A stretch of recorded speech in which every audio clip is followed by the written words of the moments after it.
It's been 49 hours and 2 minutes since Volume 1 of Stranger Things Season 5 opened to the stream. Well, sort of, because, of course, when everybody logged into Netflix, it crashed first.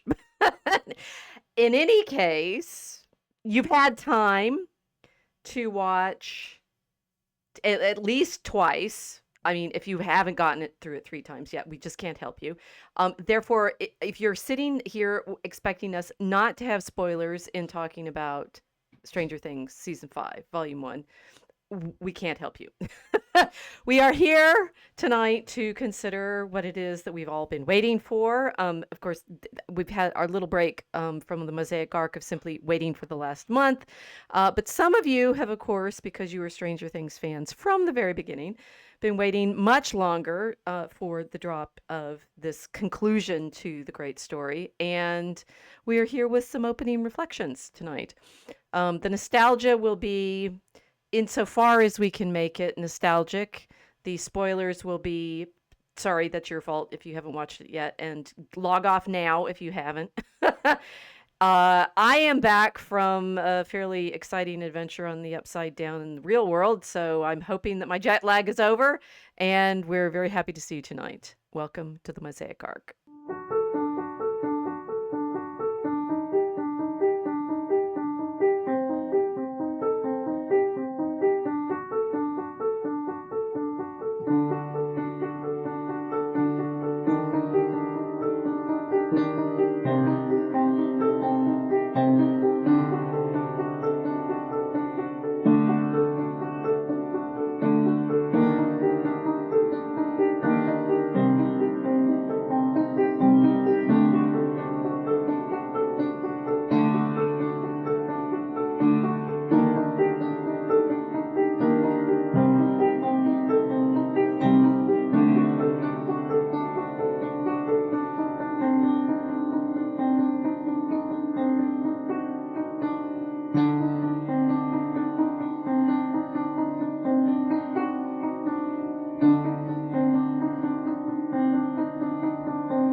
Okay, so you've seen Volume 1 now, right? Just checking. I've seen Volume 1, yes. Okay, because, you know, there's... Twice.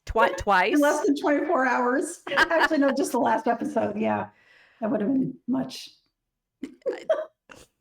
I think the most endearing thing for me thus far was when everybody, it's like, okay, so we're sitting there waiting for the hour, right, for it to Netflix to release.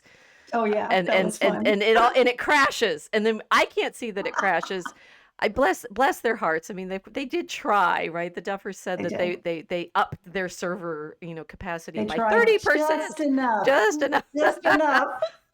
But they'd have crashed it just a little bit. I don't know. I think they'd have to crash. You're right, exactly. Crash it just to crash it, because why? How else do you know that it's a big exciting thing if it doesn't crash, right? Yeah. And then everybody jumps over to X to find out.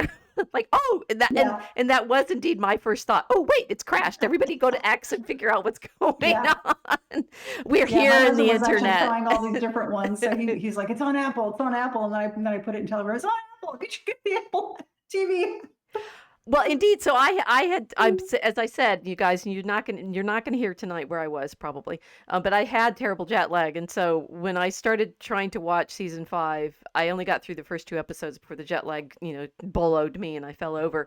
But and then by the time I woke up, it had fed into my television service. But the first 2 episodes I had to watch on my iPad because my Apple could stream it, but my Roku wouldn't. So there you go. I mean, I don't know. I don't even understand the complexities of how many different places you can access Netflix that this had to work. But the Roku was not loading as early as the Apple. I cannot imagine having jet lag that bad from where you were and watching something like Stranger Things. I mean, I've had nightmares already. I know Hans made a comment. He said, thanks, Casey, for recommending this. I've had nightmares for 2 weeks. That was just on the I did openings. too. Well, you've had Yeah, I nightmares. had You've had nightmares in the last 40. Okay, so recognize we're doing no, this not in the last 48 2 hours, days but just after it dropped. right. So yeah. No, so when you said, "Hey, let's do streams on Stranger Things," and I said, "Well, I better review." So I watched from start to finish, which I hadn't done before, and it was really great fun. But because I was watching it so much, it does strange things to your mind, much like the Upside Down. And I did wake up screaming twice. Uh, Good for you. Well absorbed. Yes, you've really gotten into yeah, the story here. yeah, a little too much. So this Yeah. is I mean I'm very happy, and we're immensely grateful to Mel for dragging me into this by saying, "No, you must watch it. It's cool." Yes. Um, that I got to experience this one together with you guys. That it was Yeah, that that's fun. it's certainly the original, the OG Stranger Things watchers who back in July 2016 were even aware of the idea that they needed to watch it and got to see it fresh, perfect, pure, cool, right? I was looking at what was happening in July 2016, and the day it dropped, I did do this little bit of historical research. The day it dropped, July 15th, 2016, was the same day that the truck drove through the people in Nice and killed 80 people. Oh, whoa. Yeah. Wow. Yeah. Remember what was happening in the summer of 2016. And It seems like such a long time ago. And it was what's like almost was it nine, nine, 9 years nine, ago? over 9 years ago. Over 9 years ago. Yeah. Wow. And It seems like longer. well, so this is what's fascinating for me about watching this, basically, as we've talked about, in retrospect of the nostalgia of when it actually originally aired.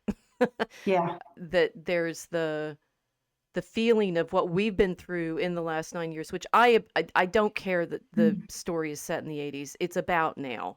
It's always the terrors that it is investigating are the ones we're living through in the moment. They're not the ones They are. they're not And the ones that we were living through in the 80s. that's an interesting aspect of the show is the clock and time itself and Hmm. how it stops at certain points during certain traumatic events. In the Upside Down, you'll go to one house that is stuck on one date in 1983, and then you go to another one that's stuck in 1959, Hmm. and it just keeps kind of jumping around. It's like, well, wait a minute, this happened on this date, and everything's like stayed the exact same. It's this kind of almost very well. It's very Alice in Wonderland, right? Falling down a hole and watching all of these different things float around her. Time kind of acts like that there. If that makes any sense. Yes, It's no, like a keep going. I'm whirlwind. just I'm still, tail end of jet lag. You're far more coherent than I am, so don't worry if I'm just listening. Well, we're in trouble. Oh, you're in one ear. I can't usually put all my thoughts Well, into be a coherent prepared sentence. tonight. You're going to go into your own upside down. Um, so I'm already some of what's there. interesting is the trust me, um, what people have been talking about in the last few years of the internet being stuck and the internet having died, the dead internet. If you look on All YouTube, there's right. loads of videos about how the internet has died and how we're all now stuck in some moment.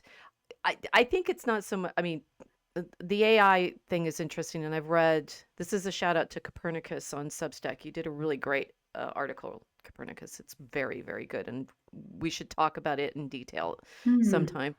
But that we are. I think I think it's not so much that we're trapped in the internet is dead. It's that time is completely flattened out into this immediate access of everything, which you and I have been talking about here a lot, that now that all of the media is available now, this is, I mean, this is a sort of trauma for historians because we're used to having to imagine ourselves back in time, back into the past, and to have access to the past, you have to go through all of these sources, and medievalists, you have to read manuscripts, and you have to think yourself back into the time. And the terrifying thing about the internet is it's made all of that data, all of those sources for history, immediately available to everybody all the time. and that Mhm. it definitely has flattened out our sense of access to knowledge about the past. And I for a very long time, I always used to think of time as this thing receding from me. I could see it in my imagination as a sort of back into the past. And I've recognized recently it feels more like it's spatially located now in the internet somewhere, but it's Oh, the temporal element of it is right, and different. that's what the Duffers did. It's temporally, located in different locations in the Upside Down or different time periods, kinda like the internet. So you're constantly you can be stuck in your own or somebody else's memories, and they're in living color, and they're sometimes moving pictures, but it's still somebody else's memories. Okay, that's something different, but it's because being in someone's memories. So this is something that's come up in our discussions about what we see in Stranger Things. So you and I are of the age that we were the kids' age in the story, at least at the Mhm. beginning, sort of. I was some a little The teenagers, the definitely. teenagers, 1983, right? The yeah. teenagers. It's the Uh, start of my junior year in high school. so like, what was it like to be alive in the world before the internet then? And I'm saying, well, you can't know. It's like our trying to really know what it was like to be alive in the period before the telegraph, or the period before writing.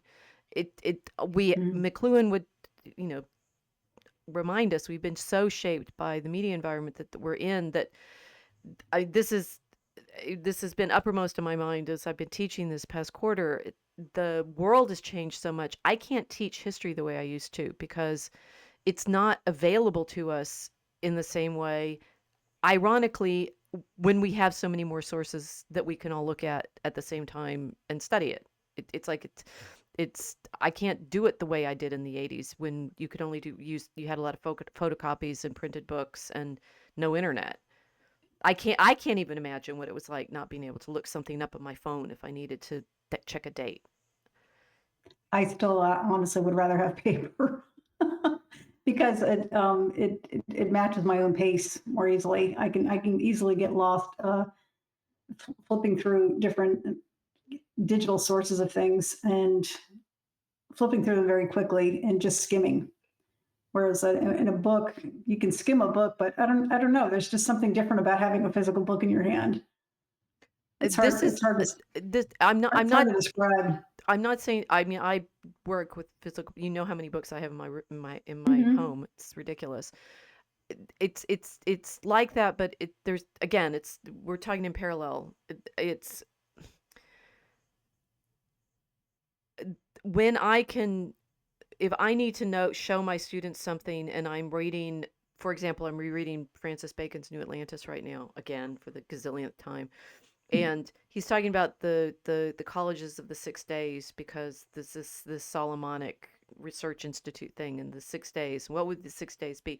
And my first impulse is to go to my iPad and find a picture of the days of creation so that I can show them what he's talking about. It's like, on the one hand, I can be more accurate in terms of how Bacon might have been imagining what the 6 days were, but on the other, I'm being pulled out of the book constantly because I'm thinking, oh, all of these ways that I can connect it to these things. So the upside down is constantly doing that because you, like you just said, you get lost in it. You have no, Yeah. it mirrors the world that we are in now, but it's dim and difficult to navigate. And spoiler alert, we find out within 5 that there's somehow this wall around it, which I'm wondering what the meaning of the wall is, whether it's like, what kind of wall can you create that can keep people from not being able to see more of their situation?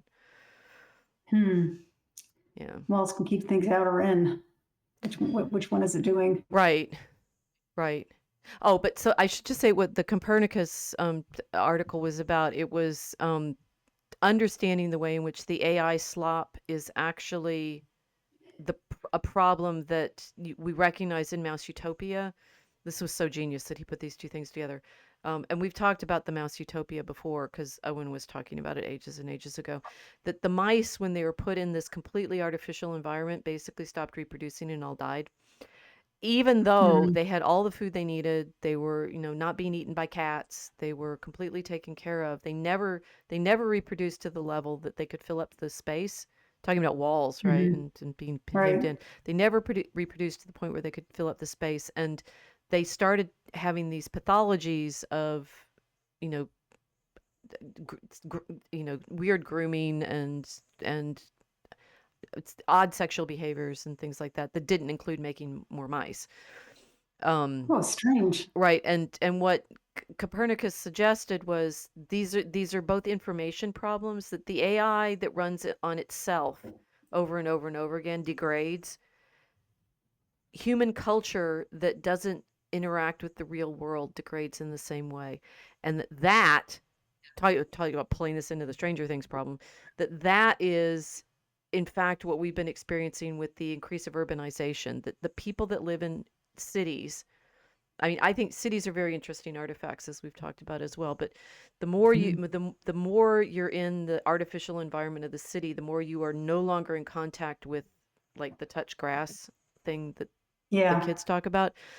Therefore, the like people I don't know whether I never can understand how this is true, but maybe it's actually when people say, "Well, why do we need farmers? The food's all in the shops." Right?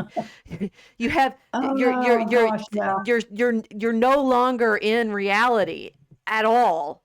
It's like your entire world has become this upside down, disconnected internet that has no more life in it. It's just reproducing off of its own information, and that information regurgitation and slop is what causes this the information collapse causes the civilizational collapse. And I'm like, yep, that'll do it. Right? So here we are in this internet conversation about a show that's completely imaginary that apparently people are getting very upset about, and in certain layers of things, and the degree to which it has revealed the storyline or not. I'm being new to the Stranger Things community. I am one not plugged into as many places that apparently there might be to figure out how many different ways people are trying to predict what the Duffers came up with. Like, well, that's the real Yeah. story. That's true. The true version of where the story's going to be coming from. Like, it's all coming from their heads and the people that Yeah, they're writing with.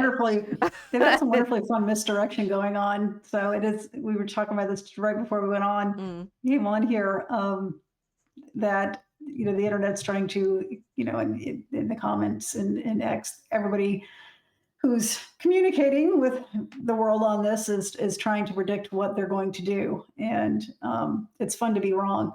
It's more fun to be wrong than it is to be right, because then you get to discuss all these other different theories about it. So Right, right. But now I'm wondering, as I've done, which I do when we get on stream and I start streaming, right? And I was like, okay. yeah. And I read this Copernicus thing on Mouse Utopia and the AI slot this morning, and I was okay. So it's something to do with this feedback loop of information that we're working off of, and Mhm. the problem of story worlds. And I think this is an interesting phenomenon for the current world, that you get into these fandoms like Harry Potter or Tolkien, Mhm. or I don't know. Are there others? I'm not sure. I have never heard of any others.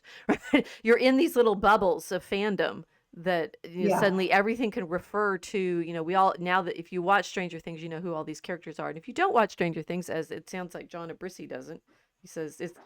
I haven't seen it. It's a chick flick game. Anyway, I just listened to you guys Oh, talk about no, it. it's So not. John Abrisi, how are you from down under? I think he's John of Brisbane, which is the Brisbane. That if you're not part of the watching group, do you even know what these references are? And if you don't know the references, then how meaningful is anything? And that being a problem for us trying to write our story that nobody's heard about in detail except for us, and we have all these like in-group references to dragons and planets Yeah.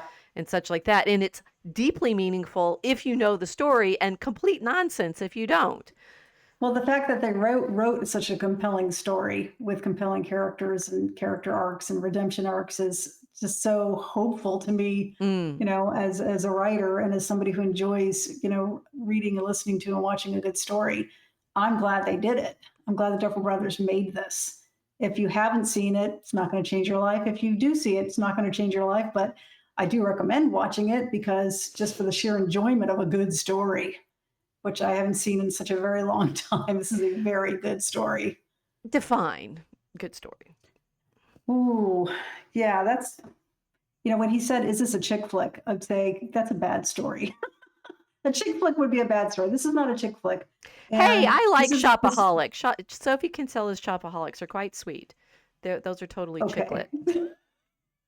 Yeah, there is something to be said for mind candy, but I wouldn't call this mind candy. Okay. It's not. It's much more complex than that, and it deals with some pretty big questions, which I think a good story can do. I think a good story has to have a good ending. Now, a good ending doesn't necessarily mean a happy ending, which is why everybody's anticipating the end of this show so much. Right. Because they want people to get their happy endings. And some people you look at and go, they can't possibly have one because of what they've been through. But you do want to see them redeemed in some way. And I think if you can see that, it's a good story. And they've already had a couple of redemption arcs in here. Some people, they redeem themselves right at the point of death, like Billy did in season 4. And some people, and again, this is a spoiler alert. If you haven't seen volume 1 yet, turn this off right now. Okay, I'm gonna go. So we've put up as many walls as we can to people's curiosity. Yes. So if you're still listening, that's on you. Yeah. So Nancy and Mike and Holly Wheeler, their parents, they're kind of a mess, and they don't pay attention to their kids, and that becomes very important because they suddenly, quite suddenly, and quite heroically, woke up and started protecting their daughter. And it was, well, that's all I'm going to say about that. But they did redeem themselves there. It's like because they had been sleepwalking through their lives because they were just, an old married couple. They were bored. Both of them, they were like just really bored. But so they hadn't been paying attention. But they suddenly were put in a situation where they had to pay attention. I mean, they redeemed themselves beautifully. We don't know if they're going to live, but live or die doesn't matter. They redeemed themselves, almost like Billy did. So it's good to watch these stories of redemption, and even the main bad guy. I've got questions. They did that really well. Vecna, you mean? Yeah. Yeah. So okay, so this is a good story. I have various criteria for a good story that have to do with story structure. And a lot of this I learned from Keith Johnston's improv for storytellers. And there's certain things that good stories do in the sense of what people find satisfying in a story. And Johnston he's also the author of a great book on theater improv, which I've used a lot. And my teaching is very improv because you're having to deal with like creating conversations for people and leading them into understanding by way of setting stuff up so that they go, aha, right? Which, as far as I'm concerned, is a story. I mean, I think I teach history, but what I also actually teach is people's being able to recognize elements and things and put them together so that they see the pattern and go, aha. So I like that, right? It's like you find the pattern and you go, aha. And what Johnston says in his Improv for Storytellers, there's a number of things you need to do, but the magic sauce is reincorporation. And in theater speak, this is Chekhov's gun for the most part. It's if you have an element early on, and the Chekhov's gun thing is, if it's a gun sitting on the mantelpiece in the opening act, you need to use it by the end. Otherwise, it's just irritating. So we as human beings like things to make sense, and so if there's something early in a situation, we like it to come back in, and then we go, aha, that's why. Literally, that's what we do. Oh, that's why. But the why is the feature or casualty, whatever, consequence of it being brought into the story at a significant place. So, massive, super duper, major spoiler alert. Everybody who's been irritated since season 2 about that episode, is it 7 or 8? With 7. 7 with Kali. You'll be satisfied now. Get a grip.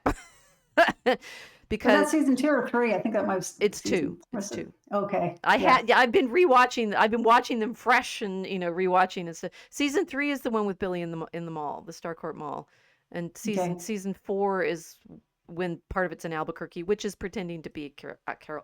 California. But it's Albuquerque because you see Sandia Mountain behind it all the time. I grew up under Sandia Mountain. I know the shape, right? Well, that's ironic. But anyway, go on. All of the places that they keep International filming Lab? this, I know. We did the Indiana problem before, and Albuquerque as California. No, the plants are Albuquerque. The Sandia Mountain is Albuquerque. All of that is shot outside of Albuquerque. Sorry. That Kali, everybody disliked it when Elle's sister is in there for no reason other than to apparently give Elle her Dagobah moment, right, where she has to go train with Yoda, Yeah. basically, and lift it is really a Dagobah moment because she gets to lift the big Yeah, the heavy train car. train car, just like Luke had to lift his fighter jet. That Kali gets to be reincorporated, and it's the reincorporation that makes you happy. It's like, oh, it meant something. And it, the terrible desire that we have to have things come back in, you will be happy even if it's a sad thing that being reincorporated. The reincorporation can be in a sad event, but your storytelling organ will be delighted because you had paid attention to something, it's brought back in, and it's given a place in the story. That's it, right? And you can improv, and I will say this, I can improv off a story, as I learned from Johnston, and all I have to do to convince you that I knew where the story was going is bring back in something I set up previously.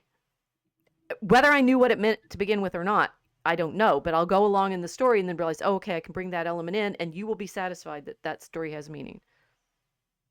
Right. That's like when you go to an improv show and they throw, 2 or 3 random objects on the stage and tell the actors to use them. It's always fun to watch that.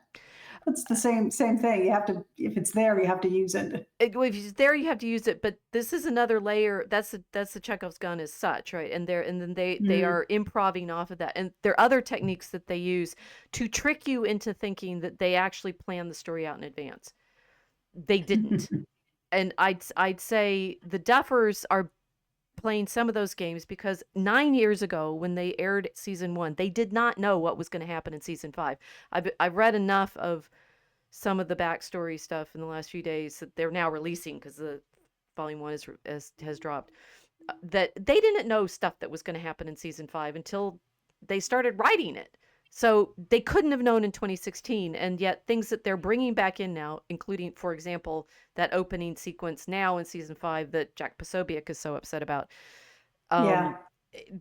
They had to reincorporate it now. Oh my gosh, that's the meaningful thing, that what happens to Will when he's first kidnapped and taken into the Upside Down. And yes, when we talked about season 1 a few weeks ago, I said that scene where he's got the thing down his throat, that's not innocent or a breathing tube.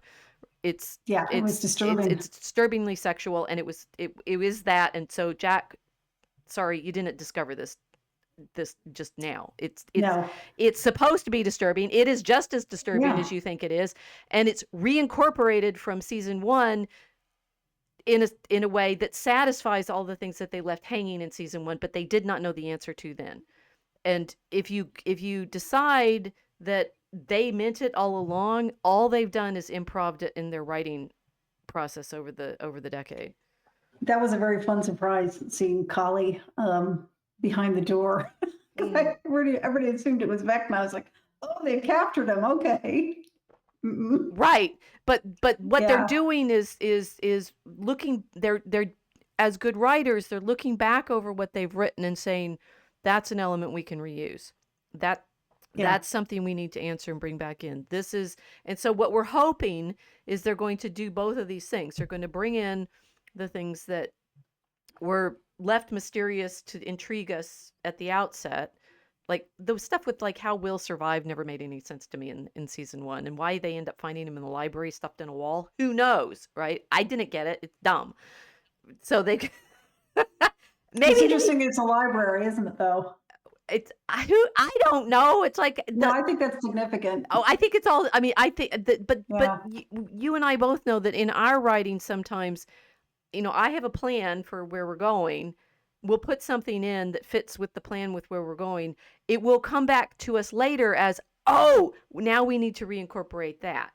And day by day we can be saying, that's it. That's exactly right. And some of the exactly right is because it fits the overall shape of what we've been trying to accomplish. And Mhm. it's, aha, that's what that means. But we couldn't see it until That's what the that meant. place Right. was the place in the story was available. Yeah, there's quite a lot of subconscious writing going on here where we're reincorporating things and then, going, oh, right, we did that. We did that. That's why That was it's perfect. there. Yes, it does need to be here. Yeah, this isn't repetition, it's reincorporation. It's It's reincorporation. different. And the good writing, so the problem with writers, and I will say this is what the people are worried the Duffers could or could not fall into, like that Variety review that we looked at that hates it. We're gonna. I'm sorry, was she watching the same one as me? I don't think she was, the author of that. I'm not sure. This is Variety, and it's Allison Harmon's. We're gonna name and shame because we do our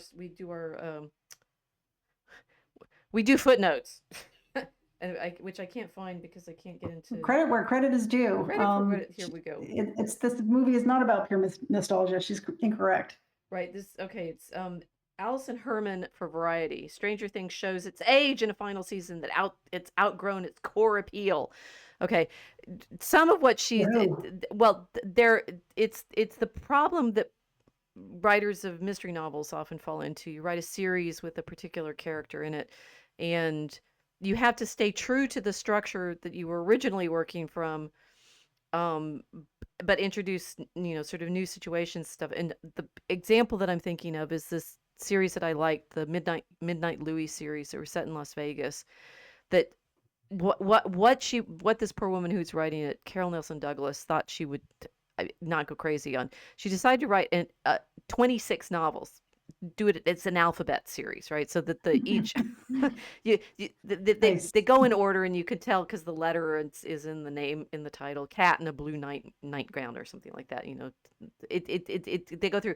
But the problem was, if you read them all together, you start seeing the structure of how she repeats herself, because there's certain tricks and tropes that people, writers like, and if you overuse them in your own work and then someone binge watches it, they'll see all of them. Duffers, I see you. The one that they constantly use is when a character needs to come on stage, you see their feet first. Always, over and over. I haven't noticed that. Well, okay, think about in episode 3 when Holly's in the woods and she's just been in the cave and seen something drop down and she's running away and she's hiding in the crevice and you see boots. Boots walking, right? And then there's the pan up to the pant legs, and the character is a little, walking a little bit wonky, so you can't quite tell whether it's a man or a woman just for a little bit. And then you pan up and oh my gosh. But notice now, you all will hate me because now you'll notice this. They use it every single time a character comes on stage for the first time in a. Why? Well, it works once, and then it's effective, and then they never figured out another way of bringing the characters in. So their feet come first. They enter feet because first. they want you wondering who it is. Yes. Well, that made sense in season 5, volume 1. It made sense because Vecna was out in the woods and he was warning her about somebody else out in the woods, and somebody else was out in the woods, and who that was a big surprise. I'm just telling you, notice it, and then you'll see that it happens every time. Yeah. So this, and I'm conscious of doing this. If you get a nice turn of phrase, you have to make sure you're not overusing it. Yeah. Because it worked that first time. Like when we're writing in our meter, there's certain phrases that you like. It's like Homer with his wine dark sea. And they recur, and if you do them the right amount of time, they satisfy and they create heart, sort of resonance and a refrain. If you do them too many times, you piss your reader off. Okay. Because So do the feet piss you off? what? Do the feet piss you off? Well, they just feel lazy now because they haven't figured out new entries for characters. Like every slightly menacing moment, they'll put the feet first. Hmm. You Gosh, didn't notice, and I started getting No, bugged I didn't by notice. it. Now you'll be bugged by it. OCD. There's some others that are well, but they have to make all of these decisions because every single decision they make, it's like our writing. Right. It's not an accident. It's not an accident. They have to storyboard everything. They have to frame everything. I was watching a making of the final battle scene in volume 1, and the numbers of like cameras and things happening all at the same time, and stunt guys It was being pulled impressive. around, and this shot and that shot. It makes me even more impressed that the actors do their work because they've got 18 gazillion people. I mean, you always know that, but they have tons of crew around them, and the only thing that shows up in their frame is their face or 3 people and all of that has to be super duper planned. And therefore anything that's on camera that you see that we see in the final version is there absolutely on purpose. And if it's not, the internet will find it and scour, skewer the poor script supervisor for continuity error. No, it's not easy to portray chaos like that, the chaos of a really tough battle. They did it really well. I'm the feet thing is more funny that but the problem is I've been rewatching them all. I watched them all together in about 2 weeks, and then I've been rewatching them over the last month. I took I finished watching season 3 on my trip, and how did I rewatch season 4? I don't know. I had a long plane trip, but I watched some other movies then. Anyway, so I think the guessing what the Duffers are going to do involves the same process, that everybody's going back and looking for significant or apparently insignificant details that then become incorporated and gain greater significance, and you as audience will enjoy that because I didn't see that the first time through, but now I get it. And so it's like the clues were there, but that's why we enjoy stories, because they're purposeful.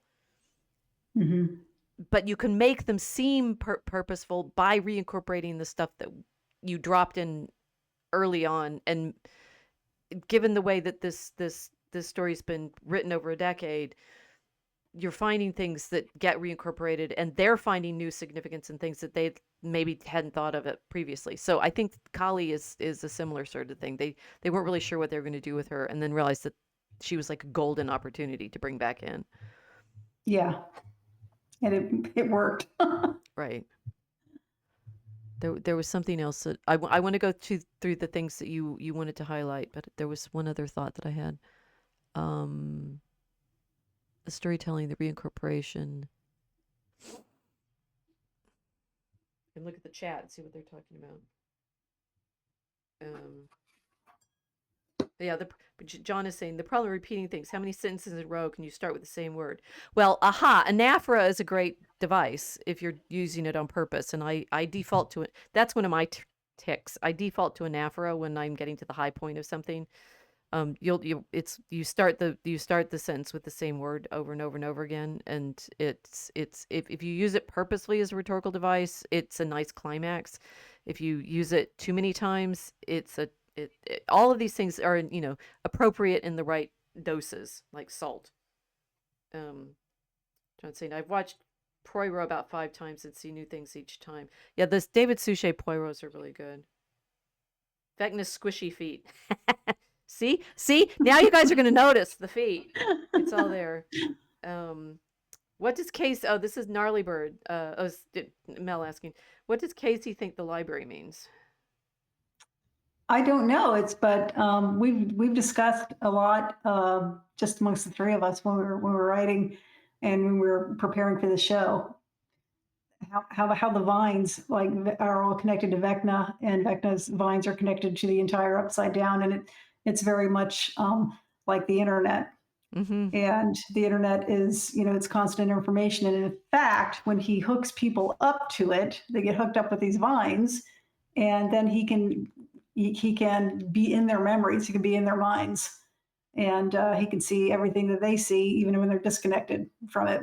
Wireless. Now they're wireless conductors of the information he wants, and the information he can release, because he was kind of using Robin, the character Robin pointed this out. He was kind of using Will like a big antenna. He's got a big antenna in his head, Right. and he did, because he was like I say, he was like a spy for Vecna, willing or sometimes willing, sometimes unwilling. Well, mostly he's always unwilling, because it's like he's possessed when he was younger.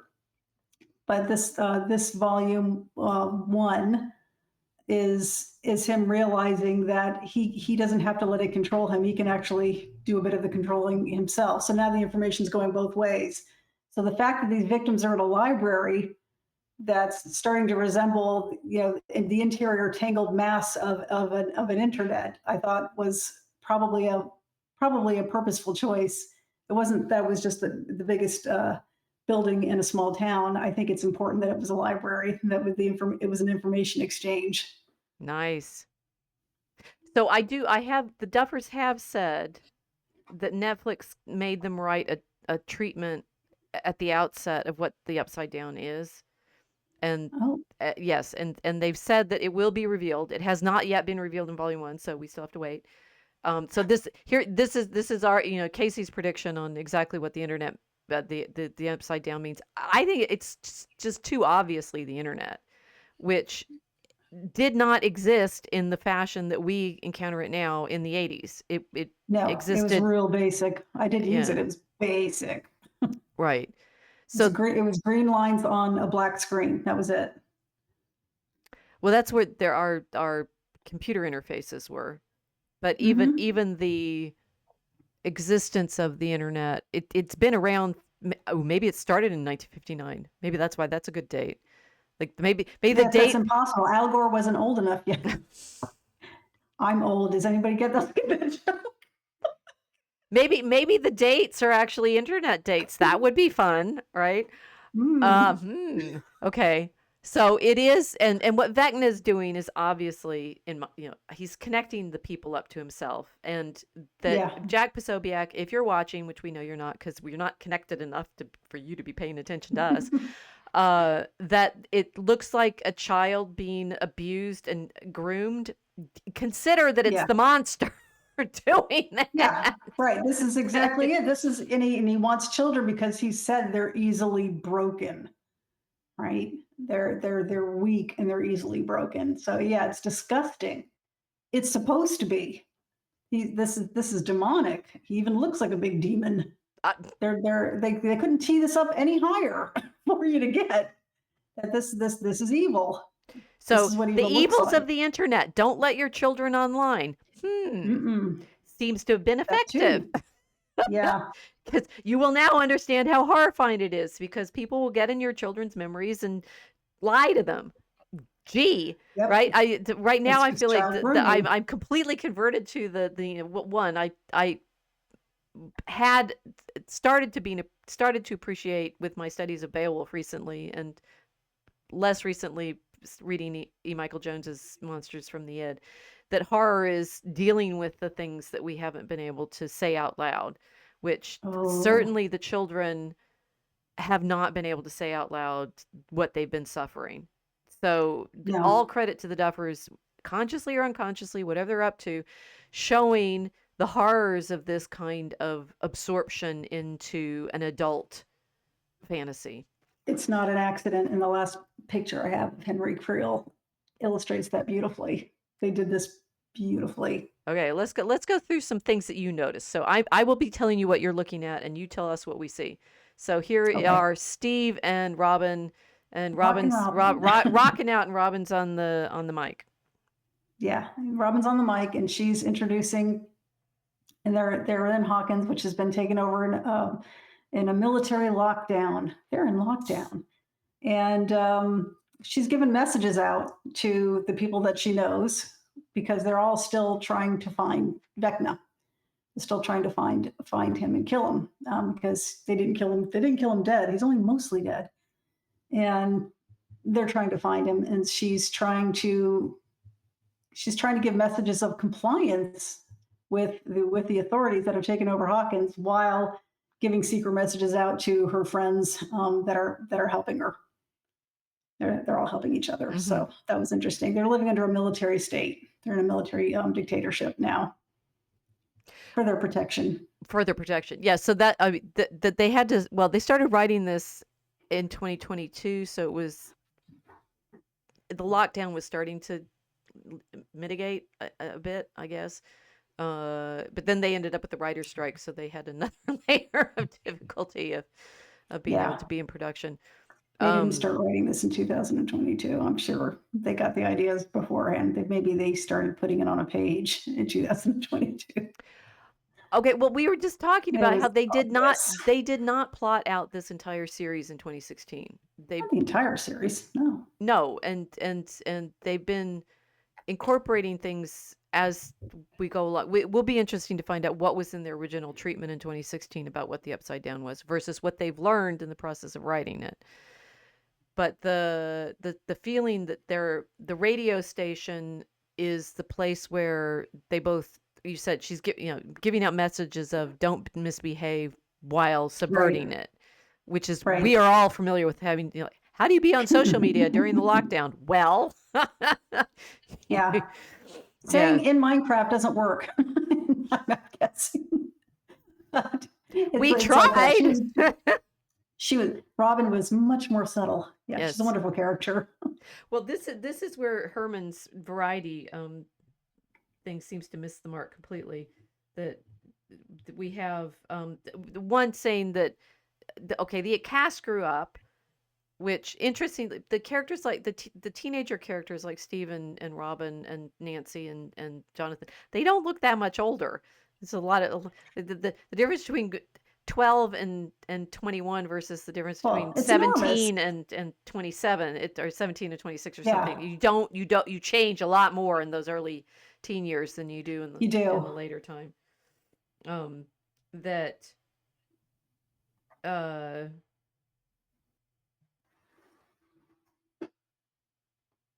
yeah, so in lieu of a mall, this year's throwback locale is a radio station staffed by lovable burnouts Robin and Steve, who use the airwaves to send coded messages to their compatriots. They're not It's like, burnouts. Anyway, go on. well, and the throwback locale, it's like saying, Does she know what burnout means?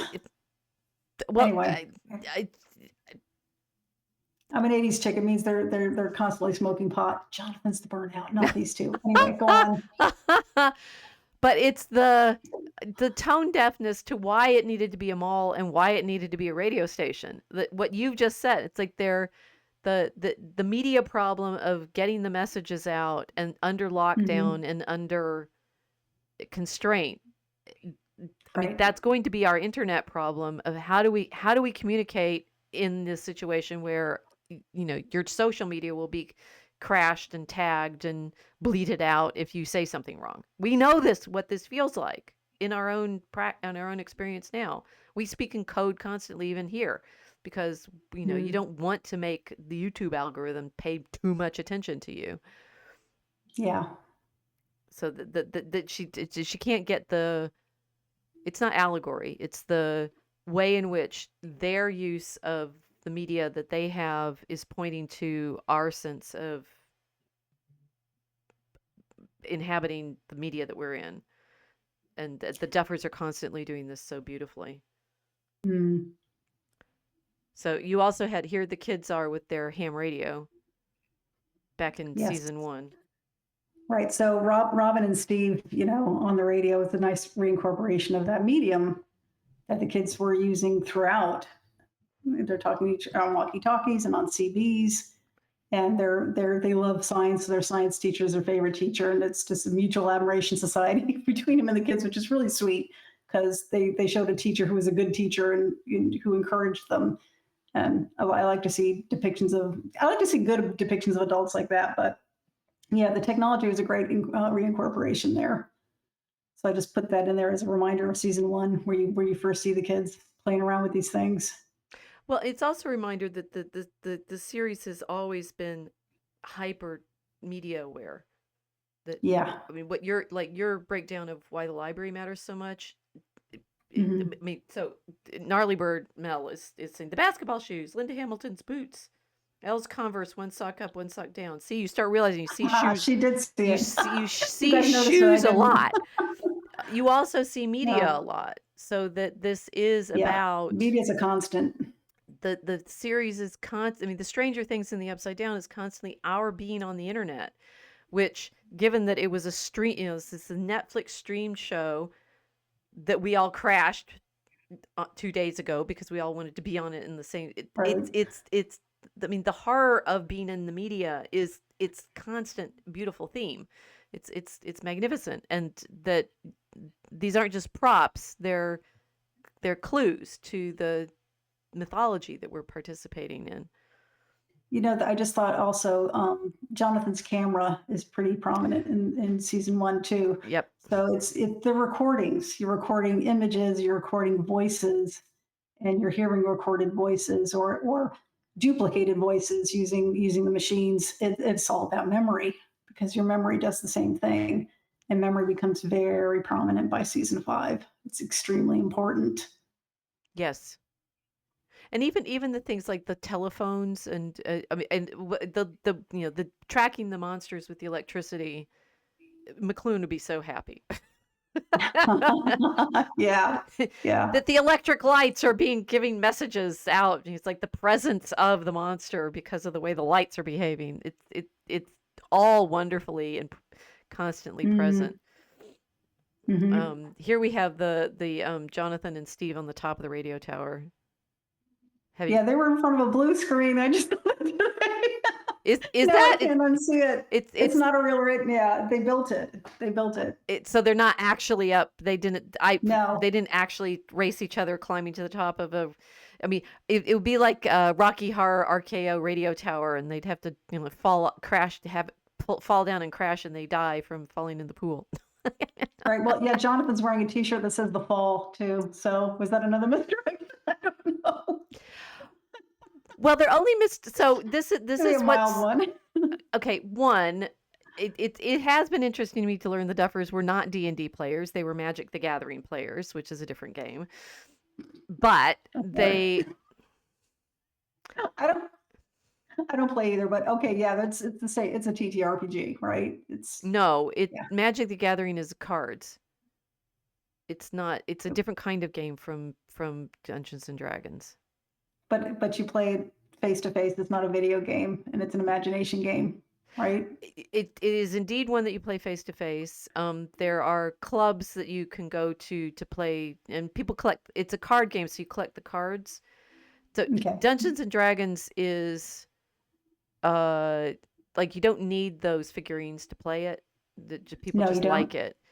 You need the graph paper and the story Yeah. that the dungeon It helps master though. has designed. Yeah, it helps. It helps to have the figurines because you're moving it around your map.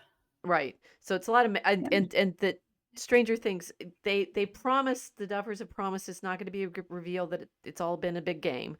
Okay, Right. that's good, but it's still game like, and even at season 5 they're doing what they're clearing the crawl things, right? That's a like I think that's straight out of a Dungeons and Dragons process that he's Hopper is crawling through the upside down mapping it out.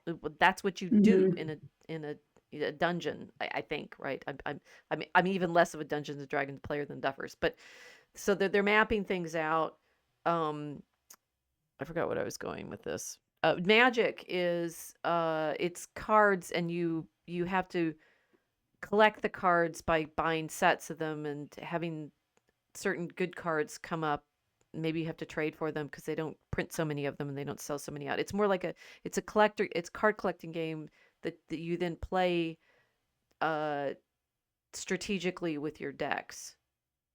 I I don't know whether it's like gambling and like you can lose like marbles. It's more like marbles. You could lose particular good marbles if they get shot out of the ring. How's that for a jump? in, in game tech. My grandfather Yeah. loved marbles, so we ended up with all these marbles that he had collected. He must have won everybody's shooters back in the day. Huh. Okay, so Magic the Gathering is totally different. But Dungeons and Dragons, you are mapping out the territory and hunting the monsters and solving Hmm. problems in order to figure out the clues.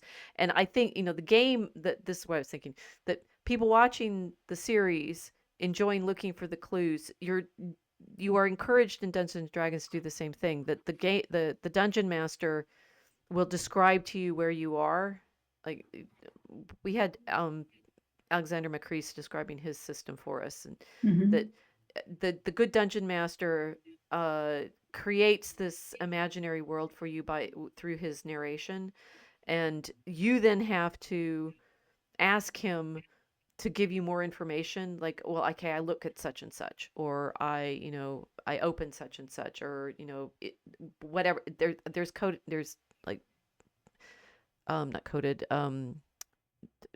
appropriate ways for you to ask for information, and he will or will not tell you what's out there depending on how you ask and things like that. Hmm. And then you have to make decisions on the basis of what he's told you about how to act, and the dice come in when you are creating risky decisions, like, if I do this with my character's powers, will I succeed or not?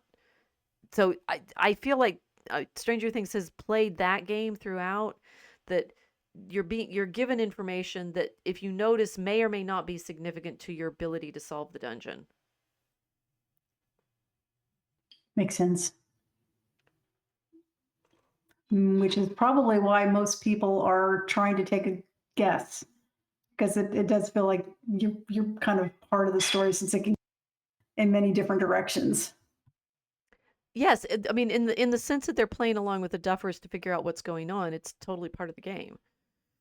That, okay, so if we do this, this will happen, and the Duffers as dungeon masters are setting you up to fight monsters.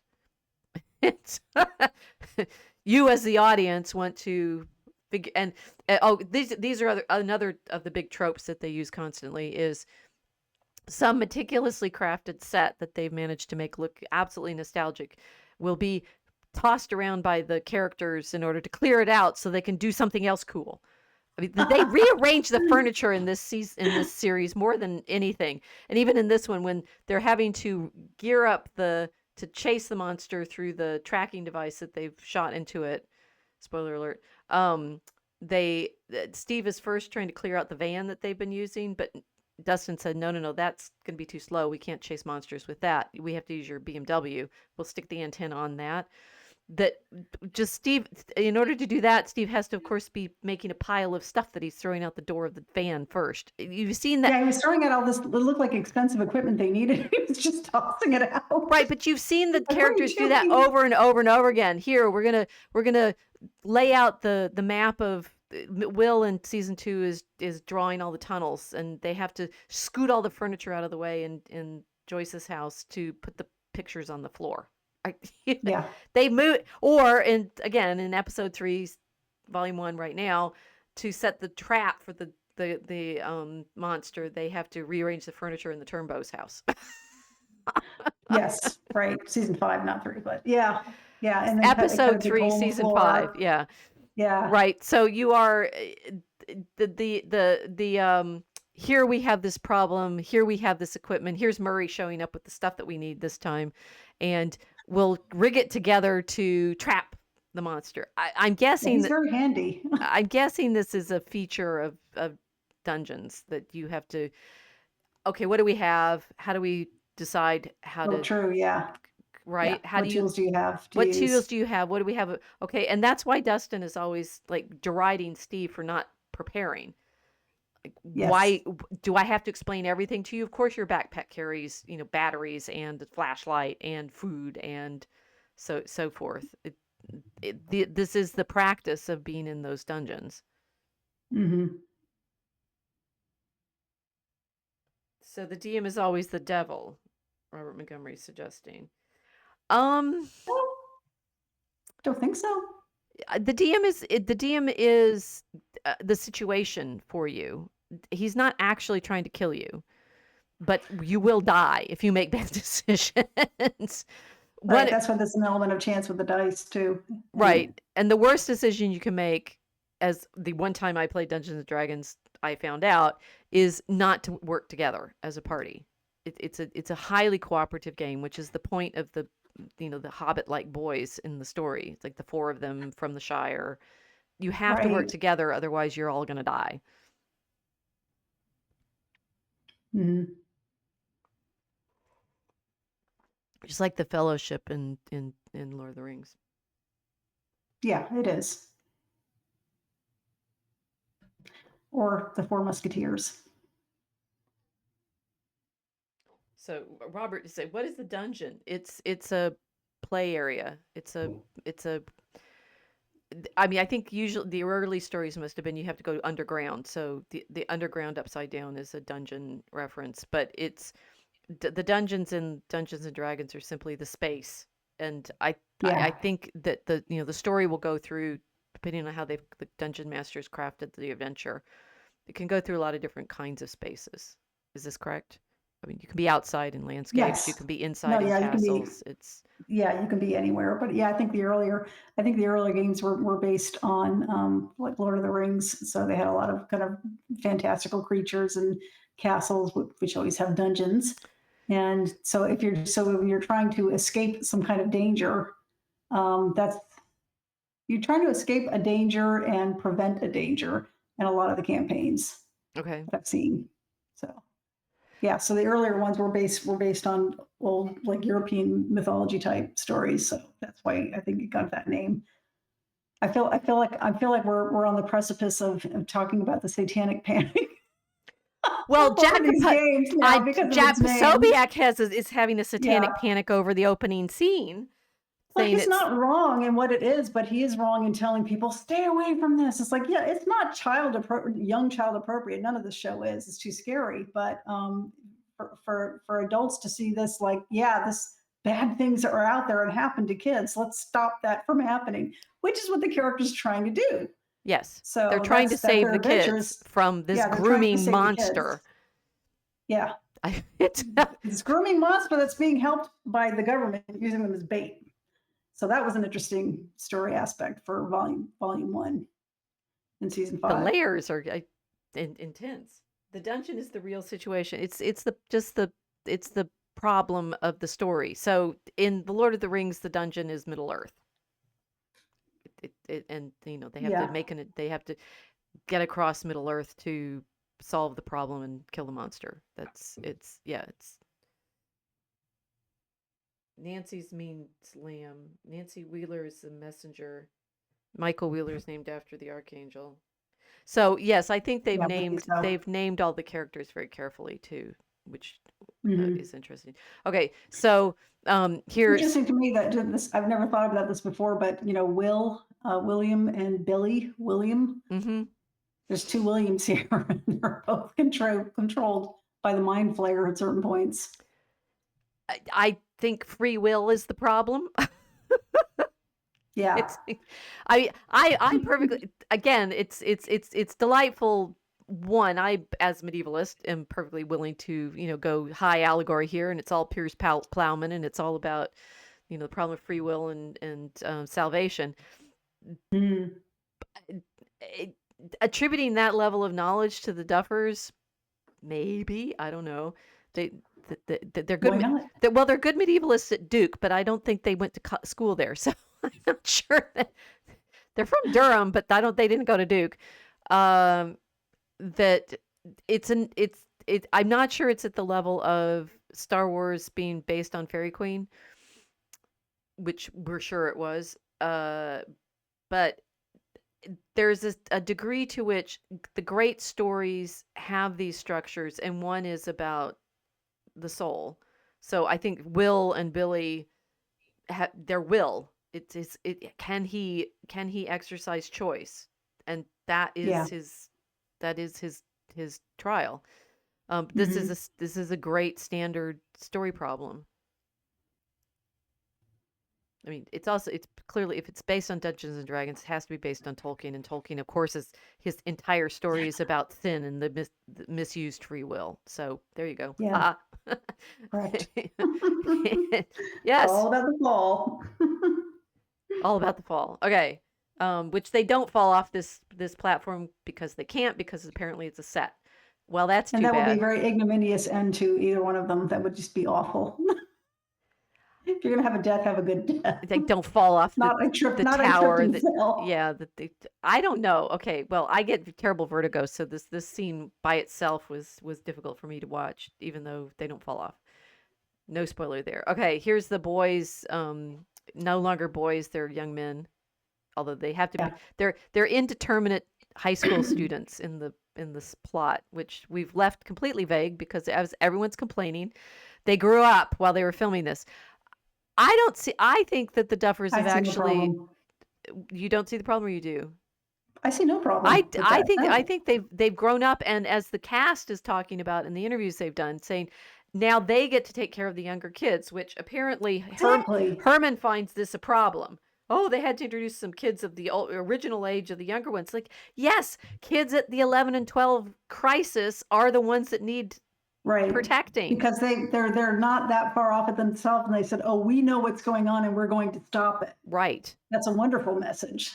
That the older And not only teenagers that, can protect the younger teenagers from the predator. that's right. Sounds good to That's me. right.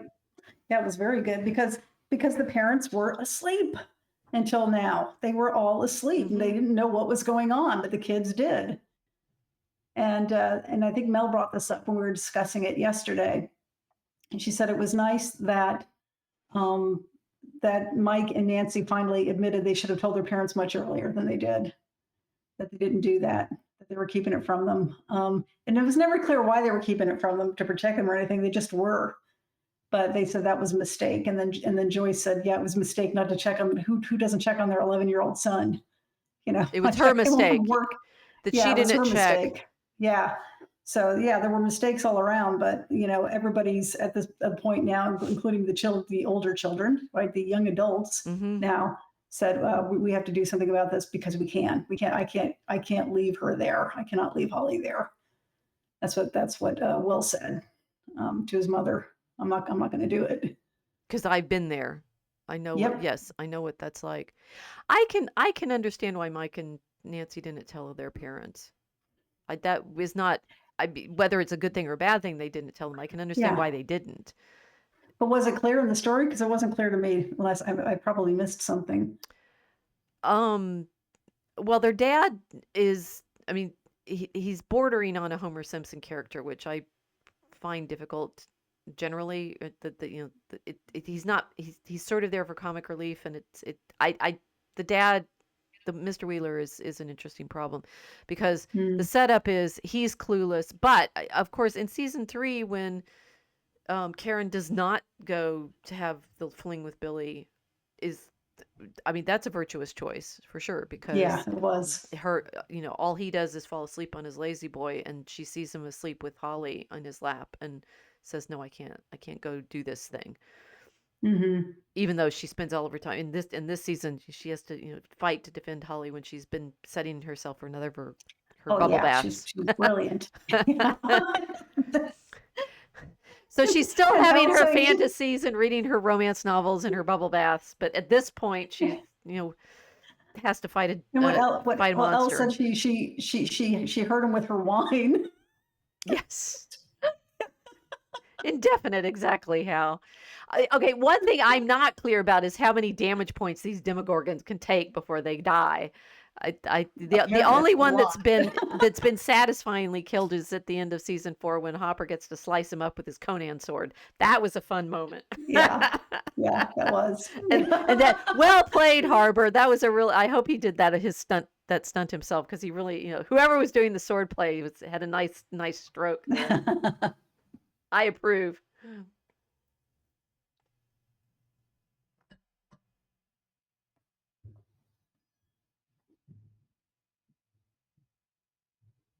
Okay, Gnarly Bird and Robert Montgomery are having their own conversation to some extent. Guys, aim at the text here.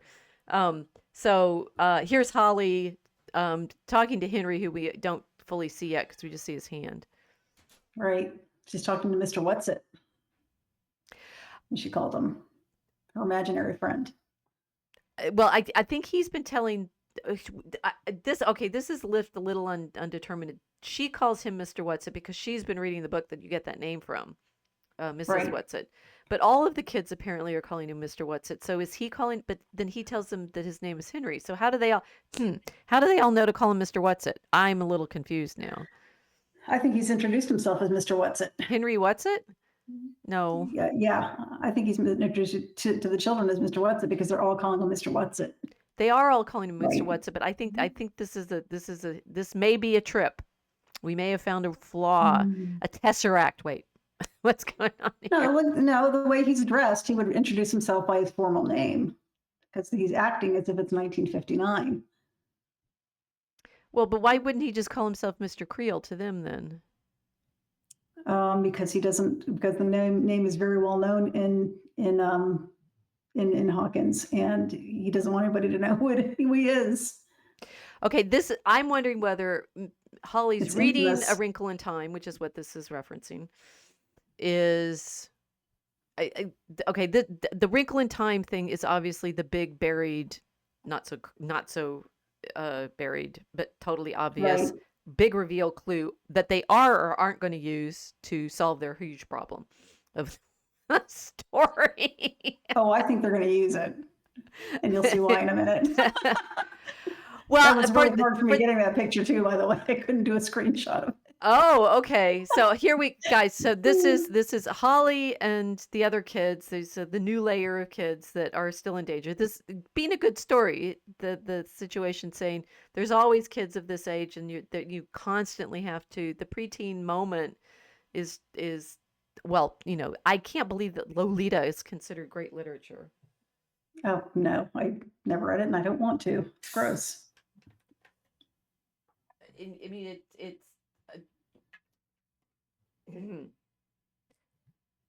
But I maybe started reading it, but it opens with this setup of Henry, what's his name in Lolita, is talking about how girls at this age are the ones that he's driven crazy by, the ones just before, like they're basically 12 or 13, just before they start turning into Oh, it's so creepy even hearing that much. I know. And therefore the creep fact, and of course Campbell, what's his name, the actor, is Jamie Campbell Bower is playing Henry with like mega creep. Oh yeah. Oh my gosh, really, he's more terrifying as Henry Whatsit than he is as Vecna. He's terrifying in a different way. Yeah.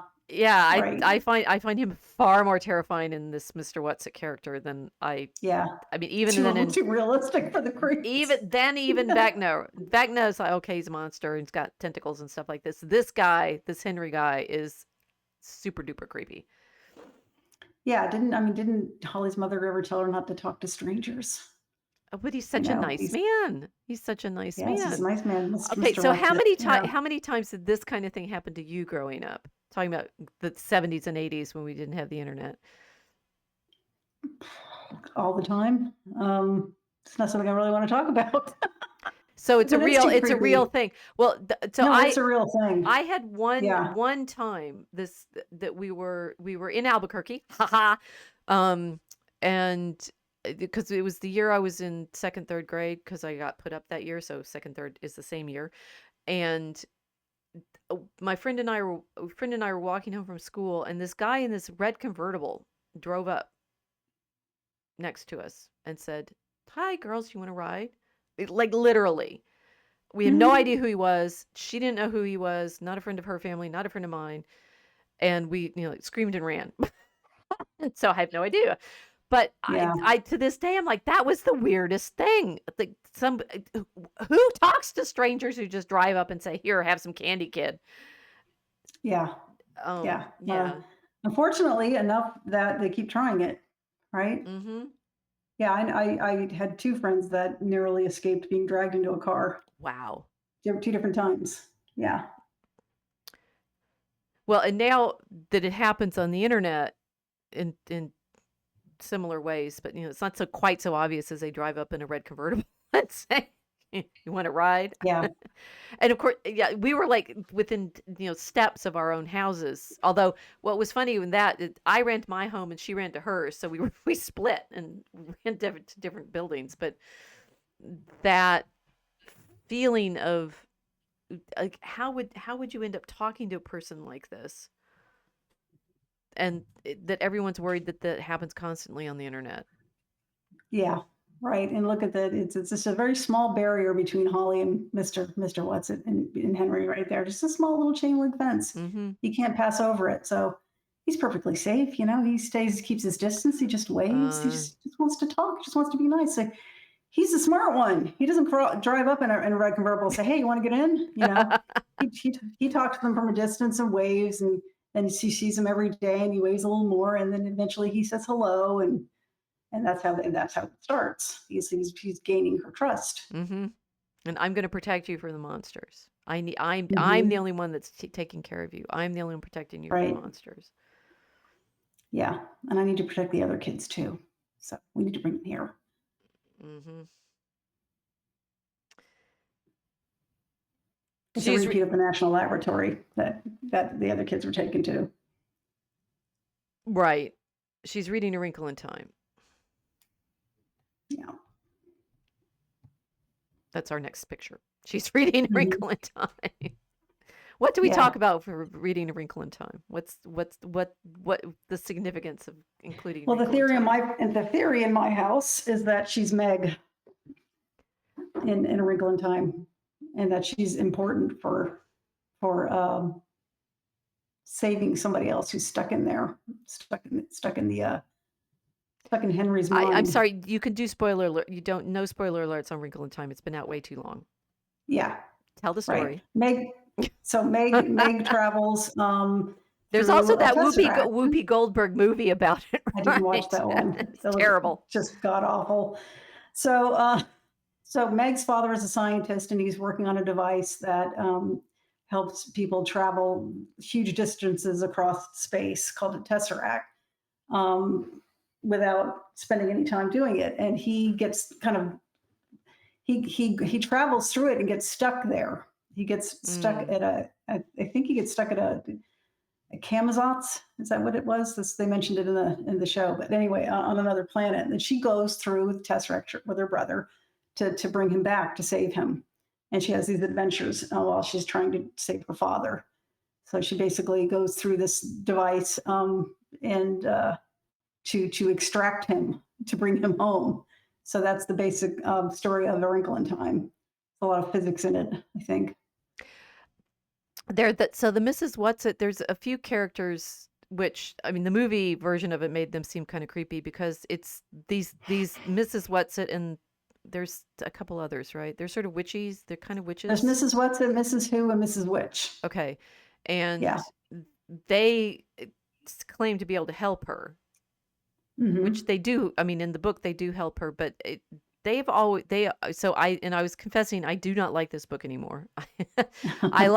And what was funny is when I read it young, I read it growing up, I did like it then, and I was particularly struck by the climax scene. Again, you guys, this book has been out for ages. If you haven't read it, it's not our fault. 60 years or 50 years. Meg, they go to this city that's run by the It. Is that correct? Yeah, it's run by It. It's run by It. The IT. Yeah. Nice. Nicely done. I'm not sure Madeleine L'Engle. She didn't mean it. No, I don't think she meant it that way. I think it's just in It, but it's IT. Yeah. And information technology. Right. It's a big brain. It's a singular brain. Meg's brother has been taken by it and is trapped in the illusions of the It. Is that correct? Right. And I don't remember where her father is. That was interesting. But in the climactic scene, she's having to battle the It basically by being able to. And I was quite taken with this, so it's like, do your memory work. He encourages Meg to recite the periodic tables as a barrier against the It's invading her mind. Right, which is the same way the Duffers used music. Yes. right? So if you wanted to stop from capturing you and keeping you prisoner, music does that, especially if it's music that means something to you. That worked in season 4, yeah. Um, Yeah, that worked in season 4. It worked a little bit in season 1 with Will. He was able to at least evade mm. the Demogorgons by reciting the song until it didn't work anymore. And I can't remember why it didn't work anymore. So what's interesting about the way the music, so Max is being kept around with the music, spoiler Mm-hmm. alert, that having it playing somebody else's music versus what Mag has to do is recover it from her own memory, which Right. I liked a lot when I read the book as someone younger, because it's like, oh, if I'm ever trapped by the knit, I'll be able to protect myself by being able to recite something. That it was a great spur to do your memory work and your drill yourself. Hey, and I have actually a true story. One of my professor friends told me a story once about someone saving his life by being able to recite the Gospel of John after being in a terrible accident, and then said it was him. Mm-hmm. Or that, in fact, one of my great models as a scholar, Friedrich Ohly, who was a German who was taken prisoner. He was taken prisoner by the Soviets during World War II Mm-hmm. and kept in a camp for like 9 years. Mm. He's one of the great scholars who worked on the interpretation of the Song of Songs. So I read his book in German when I was a graduate student, having to deal with that literature. And he was the first one to really study this commentary tradition. Well, he kept himself alive and various other prisoners with him in the Soviet camp by writing out poetry on sacks. I guess he'd memorized enough poetry that they were able to write out verses, and then other people would copy them out into little booklets that they made out of cigarette papers, and Mm. literally poetry saved his life. Wow, that's amazing. So never mind using the poetry to get around the AI barriers to, creating things that you're not That supposed to be was able to act weird. instructions on. It could save your life. And in Wrinkle in Time, and it's interesting because L'Engle, who wrote Wrinkle in Time, was a very devout Episcopalian. I met her once because she was giving a sermon at St. John the Divine in New York, which is where she'd been a writer in residence for some time. Mm. And I was in grad school late 80s when I heard her, so she was fairly old by then already, and it was some time after. And of course, she was famous because we, as kids, we'd all read Wrinkle in Time, and she gave Yeah. this sermon. Um, so there's potentially a very Christian element in Wrinkle in Time, although apparently L'Engle got in trouble with certain theologians because she believes in universal salvation, Oh, and like that everybody's going to be saved. But well, I on don't the other think hand, Nick's gonna be saved. she was sufficiently, Christian that she was a member of the, group at St. John, which is Episcopalian, St. John the Divine in New York. Mm. Uh, anyway, now when I read it, I felt that, the story's a lot thinner than I remembered it. When you're a kid and you read stuff, Well, it's a kid's it's book. a kid's book. But I was also less impressed with the exercise of resisting the it than I had been the first time, which I found very interesting because I really liked it when I read it when I was a kid. But I think, and you just pointed out that can work. But different people would use different techniques. Now, I worked with somebody once who, and I don't know this man's name, but my coworker had knew him and worked with him, and he was an American POW in Vietnam Mm, for a couple of years, and same kind of thing. He kept himself sane by building a house in his head, just very good. down to the very last nail. Like he would like memorize it and think about it, and he was Hmm. basically was literally building a memory palace, and that's how he stayed sane. Well, as sane as he could stay, and under those circumstances. Right. I think he probably gave himself OCD doing it, but he survived, and his brain survived. All of this makes it's really good choice to have her reading that and Yeah. saying, okay, so how is this going to solve the puzzle of this particular dungeon for them? Here she is talking to Mike, who's given her Hmm. the character that he's inspiring her to consider herself as. Yes, Holly the heroic. You said you had some insight into the kind of character that it is? Yes, yeah, as Mike is explaining to her, she's a cleric, which means she has divine magic, and she can heal people. That's the character. The character can heal people, and so he knows that he knows monsters are real, and he knows she's being plagued by them, by something. And so he gives this to her and says, this will help you. Just you can be just like her, So yeah, she can defeat. I think she can defeat monsters, but she can also heal people. Mm, And I think the healing people part is going to be important. that's interesting. Yeah, I mean, they yeah, have because this has happened before. With their D&D references were there was a direct correlation between the characters the boys were playing in their original game in season 1 and what they were accomplishing later in the later seasons. They did have some of the same characteristics. Mike's called Mike the Brave, okay. right? And Michael's the Archangel. He is the definition of bravery. Right. So it was a significant plot point, I think, that gave you a clue what their role was going to be. Mm-hmm. And so far, his role has been to help and protect Elle. So Michael the Archangel's he's like a general to God, God's command. So Will is Will the Wise, and we saw him being trying to keep that character going in right. season and 3. He is very traumatized, but with other people's help, he's learned to turn his trauma to his advantage, which is a wise thing to do. To not dwell on it, let it control you, but rather you use it to control what you need to do for yourself. I've not attended to this properly. Do you know what Dustin and Lucas's characters are? I can't remember. I'm sorry. I can ask my source, but he knows. We will report back on this. I'll report back.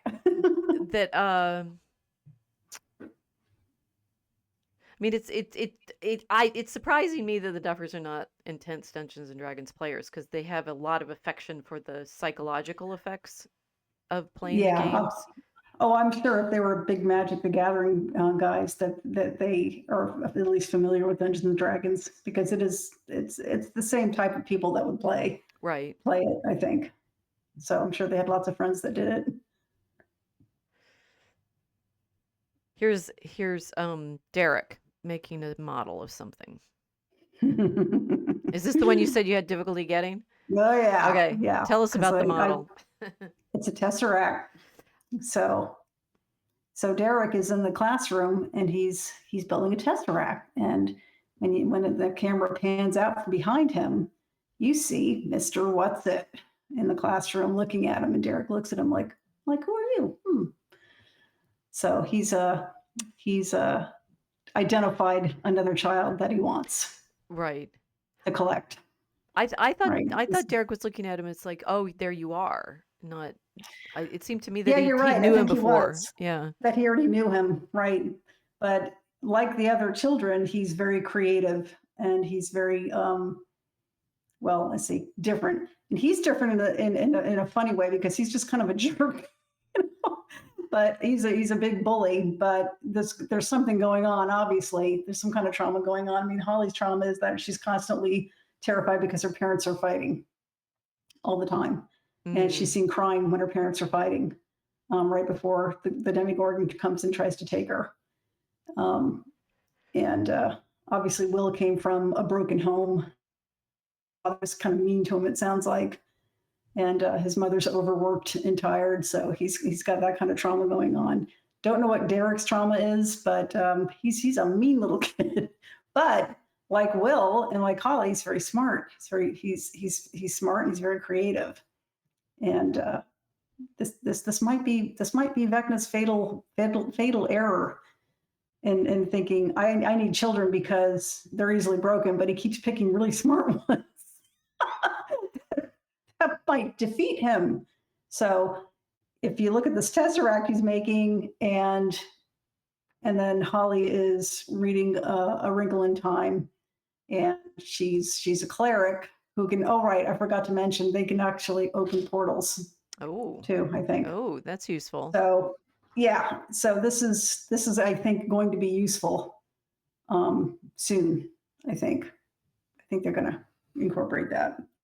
That's why it's there. Well, it's But yeah, I had to do a screenshot. I had to go to my Netflix account, play this, and I couldn't screenshot it because it kept going black. I'm like, sneaky SOB.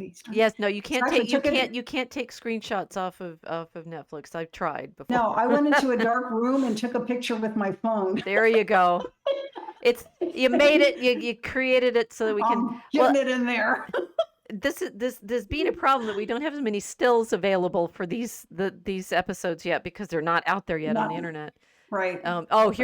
Here's Henry looking deeply creepy. I mean Yeah. and I mean the whole Yeah. what's been fun about one, I'm watching all of these cast interviews that are now being dropped because they can talk about, well, they clearly pre-recorded them and they can drop them now because the episodes are out.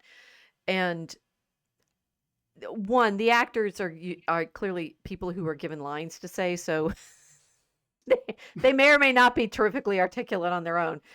However, it does mean that if you see them as their ordinary selves and then understand what it takes to create the characters that they are showing us on camera, and it's some of them were talking about how what's this guy's name?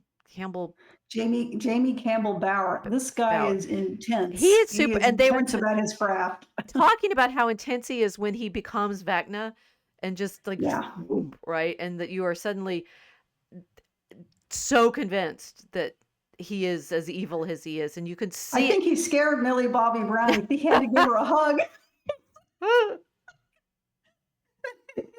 He had to give her a hug because she was really upset when she saw him for the first time. Oh man, in his Vecna outfit, or I was like, was he still dressed like Vecna? Oh my gosh, no, I hope not. But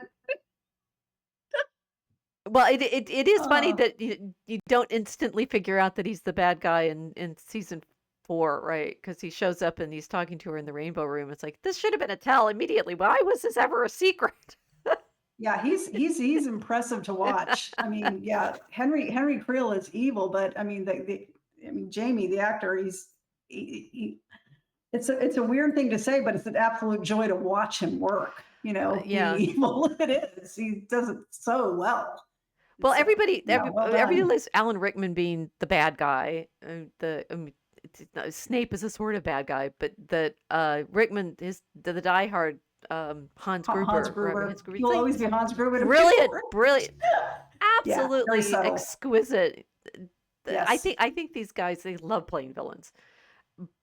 Well, I think everybody does. At least I've always heard that, you know, because it's more fun to try to be bad, I guess. Yeah. Be good.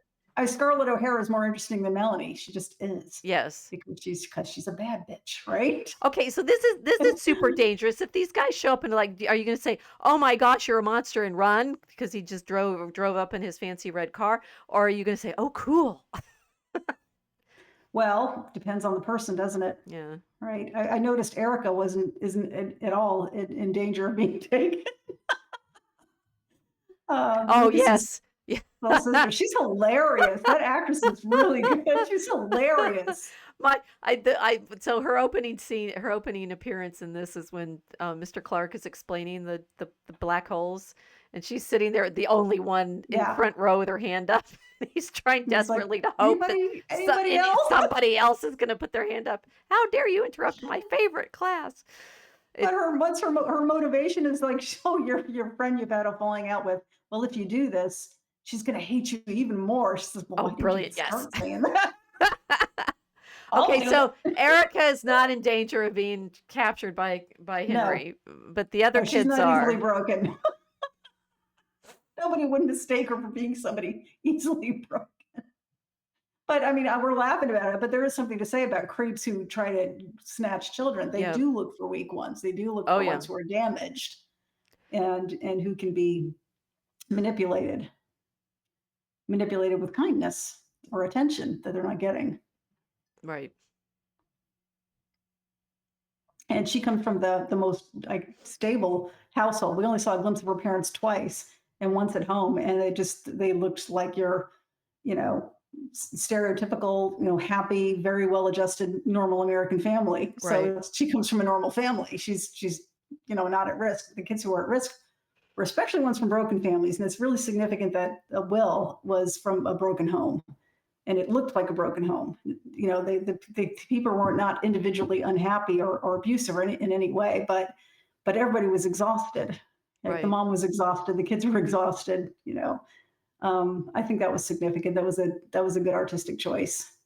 But yeah, you look at Henry Krill right here. I'm looking, it's got his picture up, looking at Mr. What's It, and it's like, oh, so creepy, so very creepy. This is delightfully proving over and over again that the Duffers, whether they mean to be or not, are showing us virtue. And Oh, I think it's purposeful. I certainly hope so. I want them to be good guys. It's too consistent over that they can't. That's not an accident. Right, that the horror comes out of the situations where we're all saying, like the divorced families, the broken families, Yeah. right. That's where the horror lies, not in the. I Mhm. mean, in what Erica and Lucas's parents. There's the one scene we saw where dad's making a joke about, your mother is always right. Of course she is, or Yeah. something. That Right. they have that kind of, you know, a comfortable relationship that means the kids are protected. Right. Right. And the kids can be themselves, and they can grow up. They can grow up with security, feeling secure. Here's a description of what a Tesseract is, just in case you guys were still lost. Yeah. The time travel in So the book is produced by an object called the Tesseract. In the book, the Tesseract is a fifth-dimensional phenomenon explained as being similar to the folding the fabric of space and time, hence wrinkling time. which their teacher explained to them in the first season. With the plate, when he folds the Right. plate. So Paper the plate. upside down Yeah. has always been, to a certain extent, Tesseract-like, which Mhm. those of us who'd read Wrinkle in Time remember, because there's the image of the ant walking across. They have in Wrinkle in Time, there's an ant walking along a thread, and you fold it, Mm. and he did it Right. with the ant walking along the side. So it clearly was referencing the Wrinkle in Time from the beginning. Mhm. It's saying a tesseract is a real mathematical concept in shape, a cube within a cube connected by spokes. I don't remember that they ever showed the tesseract shape thing in the book. Is it in there and I forgot it? I don't remember. I can go look. I think I still have a copy in the house. So I remember I the don't remember, ant. but it I must be remember the because I ant looked really at it well. because I looked at Derek and I went, that's a tesseract. We're watching it. I said, he's built a tesseract. And Yeah. when you were talking about the dad made one, I didn't remember that either. So clearly I was missing bits. I was focused on the Oh, no, and right. the periodic tables and the other stuff. Yeah, that's what would gave him the ability to travel. That he To made travel through one of these space. cube things. Yes. Well, he made a tesseract, and I'm going to go find the book when we're done here because, well, maybe tomorrow it's going to leave you. But I have to see if there was a drawing in it. I don't remember, but there must have been because I looked at it and said, "Oh, tesseract." So somebody must have drawn it, from the idea from the book at some point, and it looked like that. Mm. Maybe somebody else did it. Maybe it wasn't in the book, but like you say, the book's been out for a very long time, and they're very popular still. And apparently it took L'Engle a good deal of pitching it before Farrar picked it up. So classic Like the story yet Duffer again. Brothers. Yeah. Okay. Here we go. Okay, Holly and her mom. Yeah, this is Karen turns into Tiger Mom. I thought she was awesome. I loved it. I loved it. I said, she got the would have done scenes with same Billy. thing. She got the scenes with Billy in 3, right? And this is her moment. Yeah. Yeah, this is her moment right here. And they did have a kind of nice nod to Poltergeist there when she's hiding her in the tub. Mm. Because when in Poltergeist, when Jo Beth Williams is pulled out, she's grabbed her daughter and she's pulled out, and then she lands in a tub. Okay. Right. So I just thought that kind of reminded me of that she was protecting her from this monstrous other world that they were trying to keep her in and drag her in, and they dragged her out of it, and she was holding on to her, and they landed in a tub. And I thought that must have been maybe just influenced by it.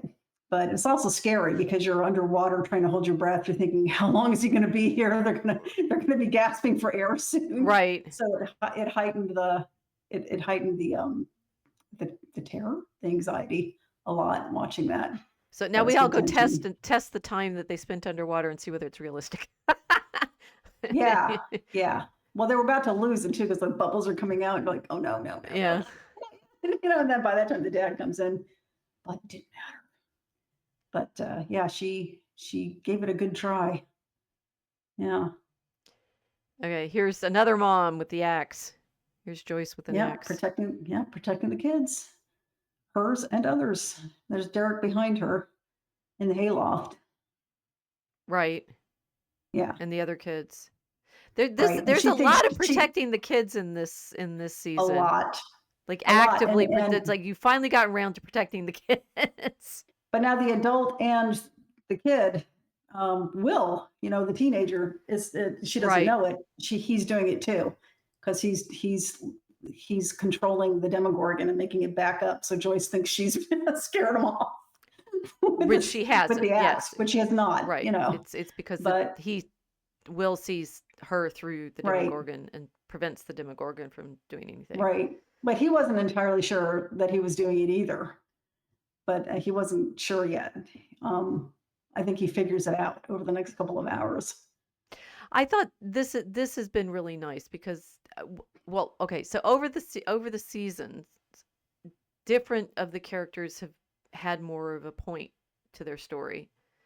And I feel like Will had a big time in 2, and then he's kind of dormant in 3 and 4. He's like, who cares? They finally gave him something to do. I was so happy. Right, and it's again, these reincorporations. It's satisfying to have him come back center after having the focus on the other characters for a while. It's a challenge because keeping all of the characters active in such a big ensemble is a lot.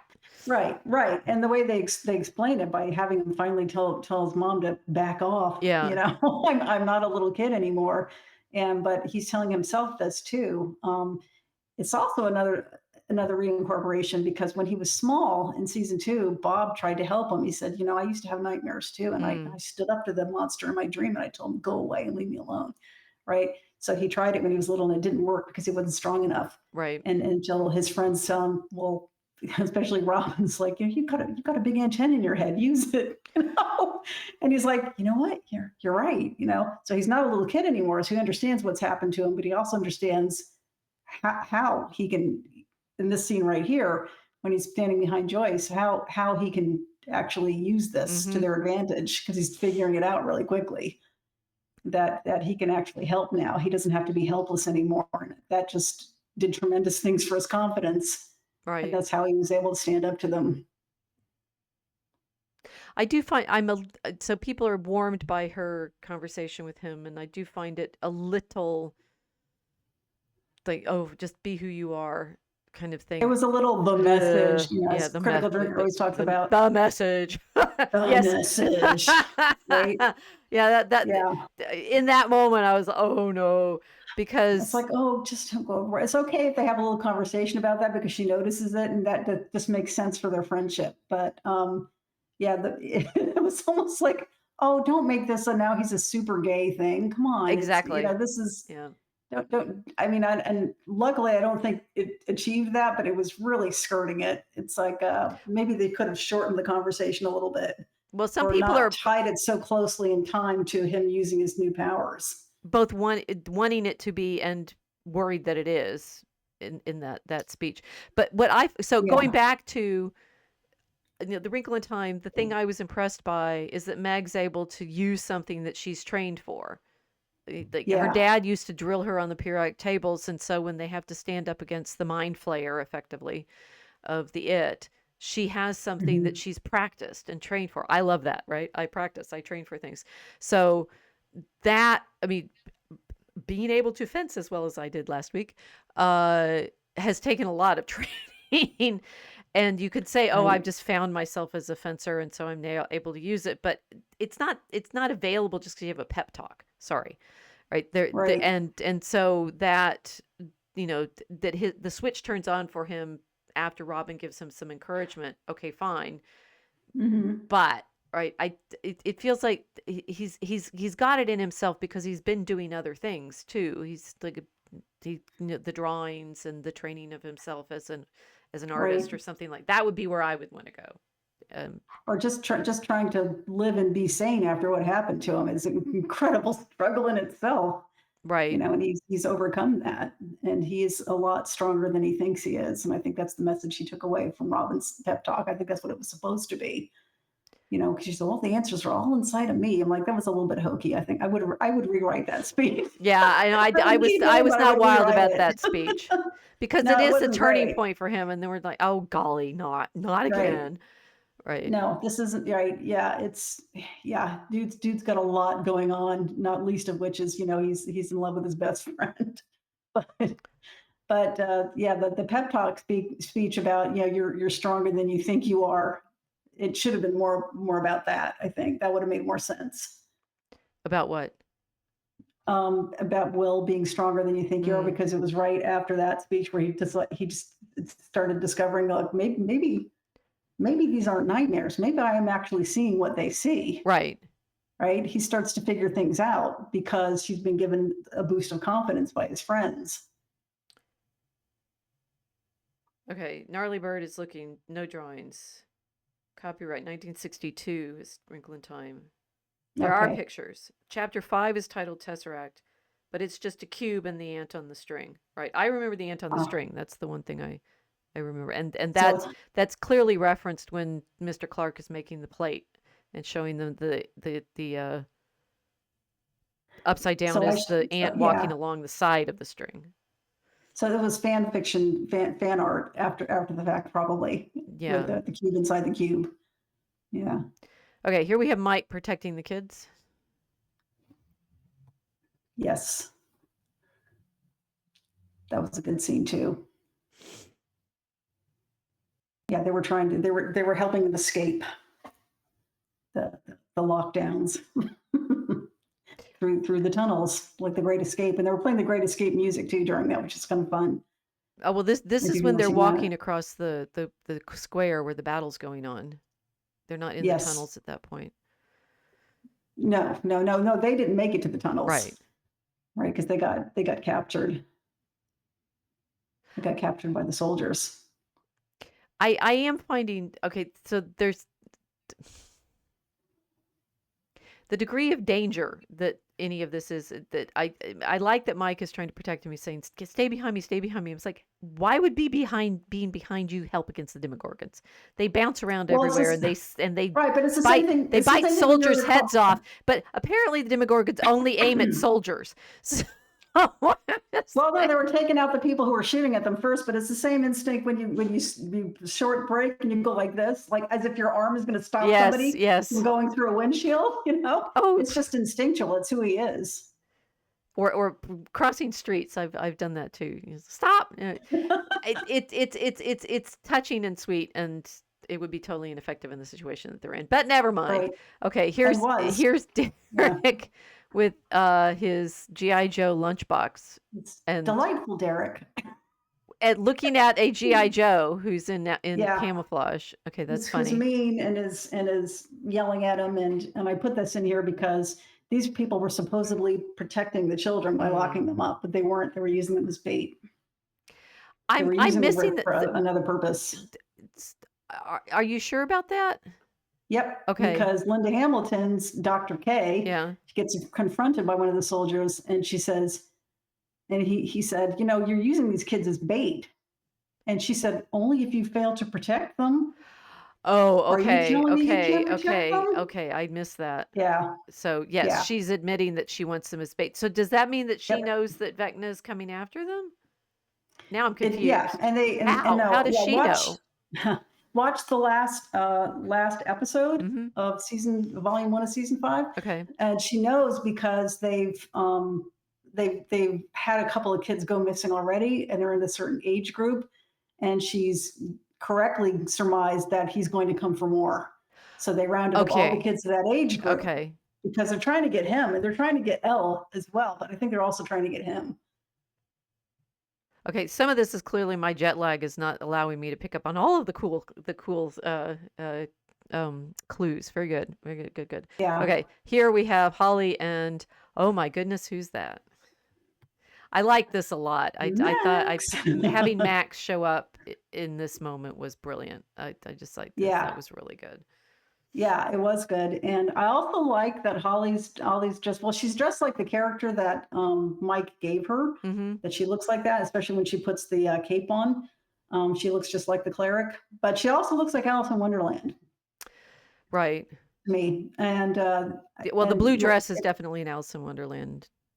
it's definitely an Alice in Wonderland. Yeah. Also, you remember it's Henry Creel when he was a little boy. In his memories, we see him torturing a rabbit in his Oh, front right. yard. Okay. Yes.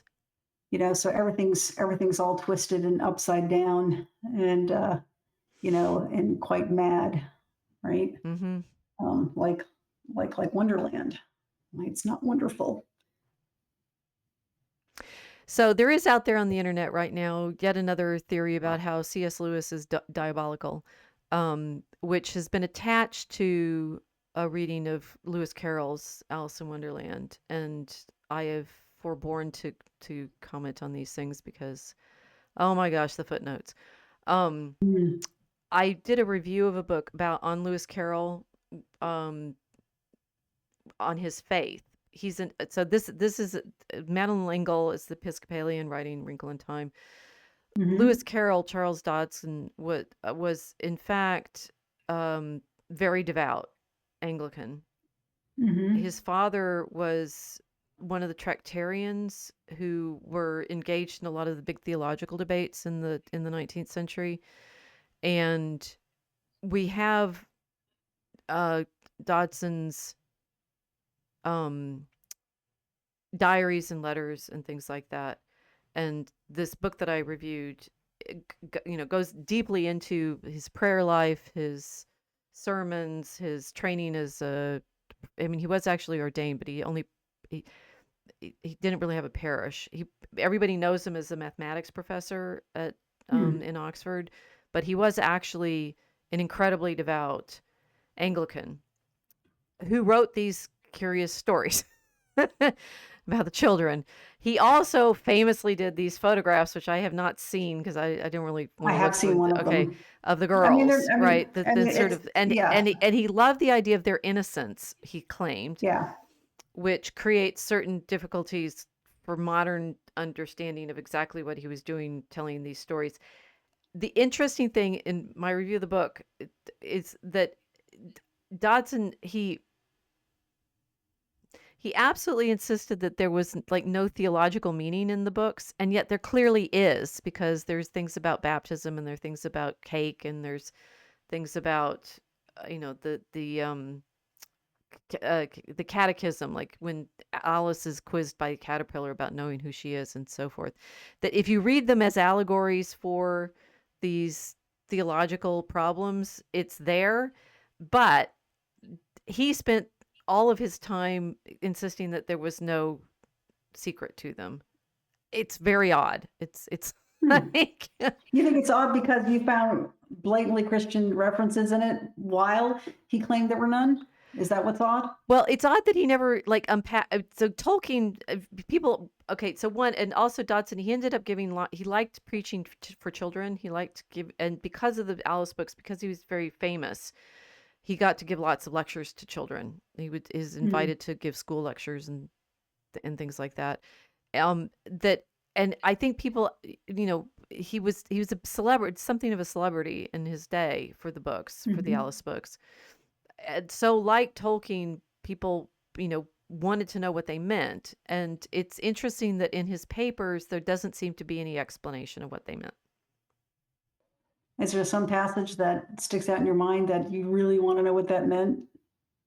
I find my review here. Uh,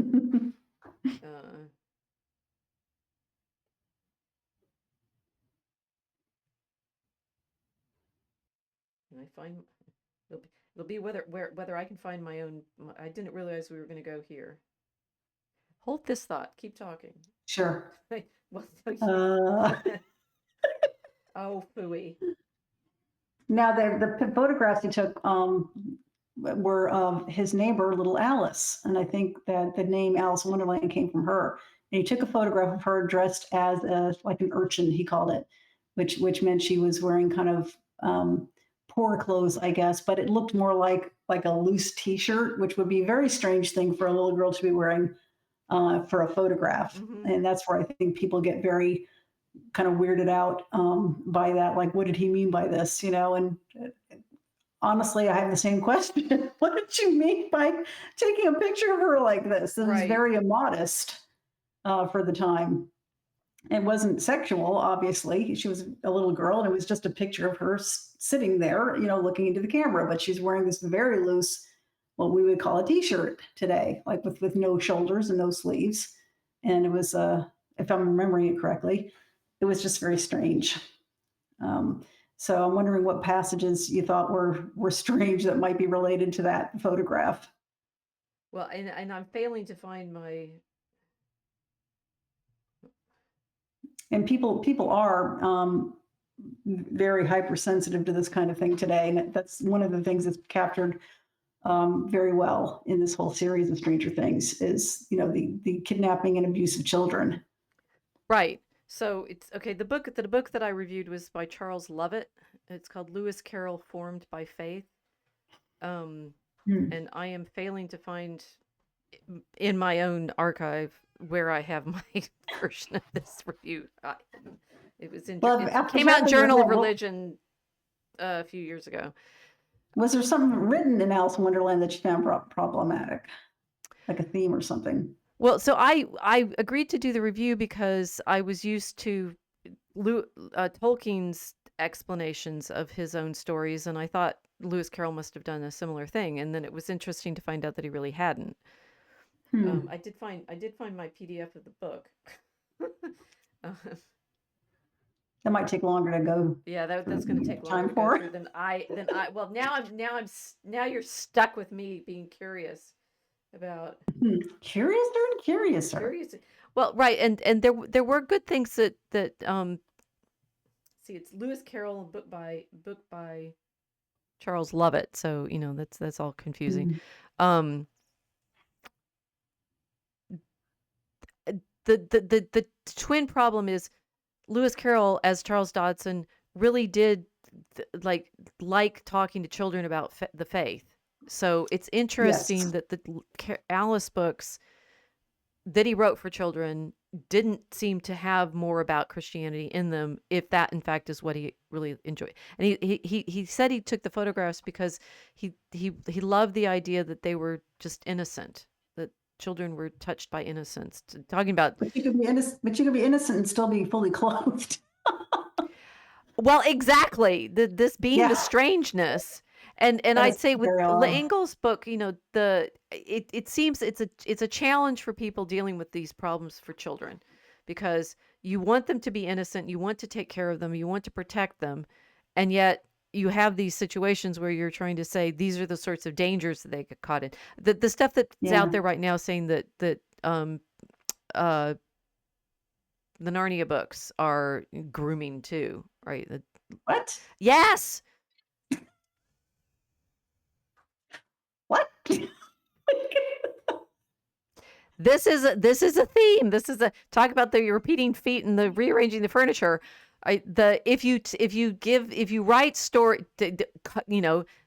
caveat for writers of young adult fiction, right? If you write stories about coming of age, you're in terrible territory, because it's like the Satanic Panic all over again.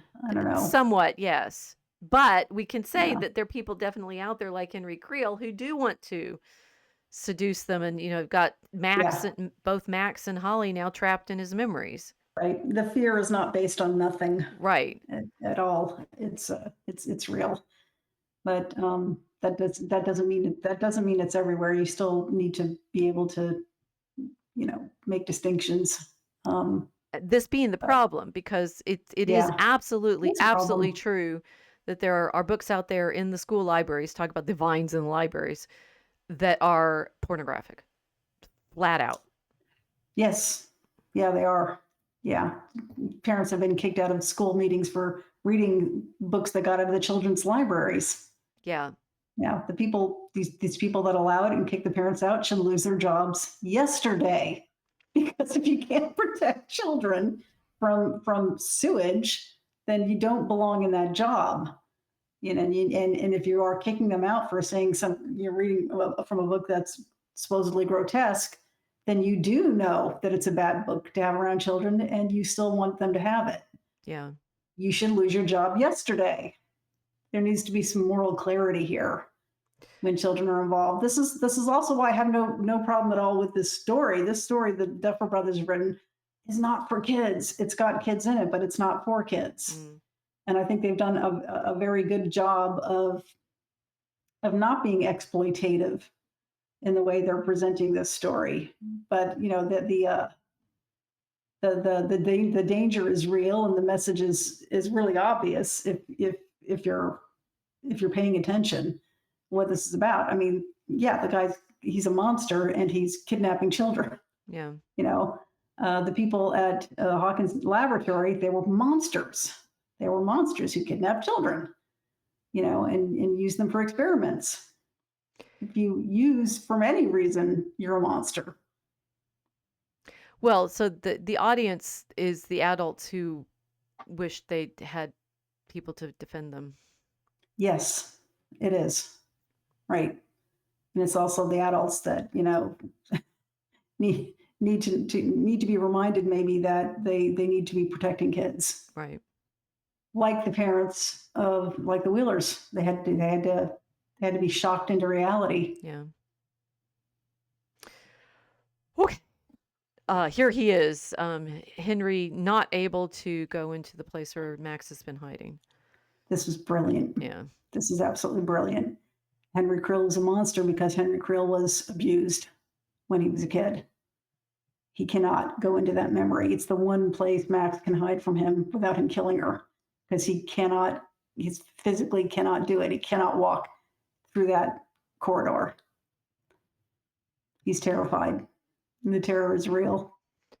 It's going to be interesting how they develop this. Oh yeah.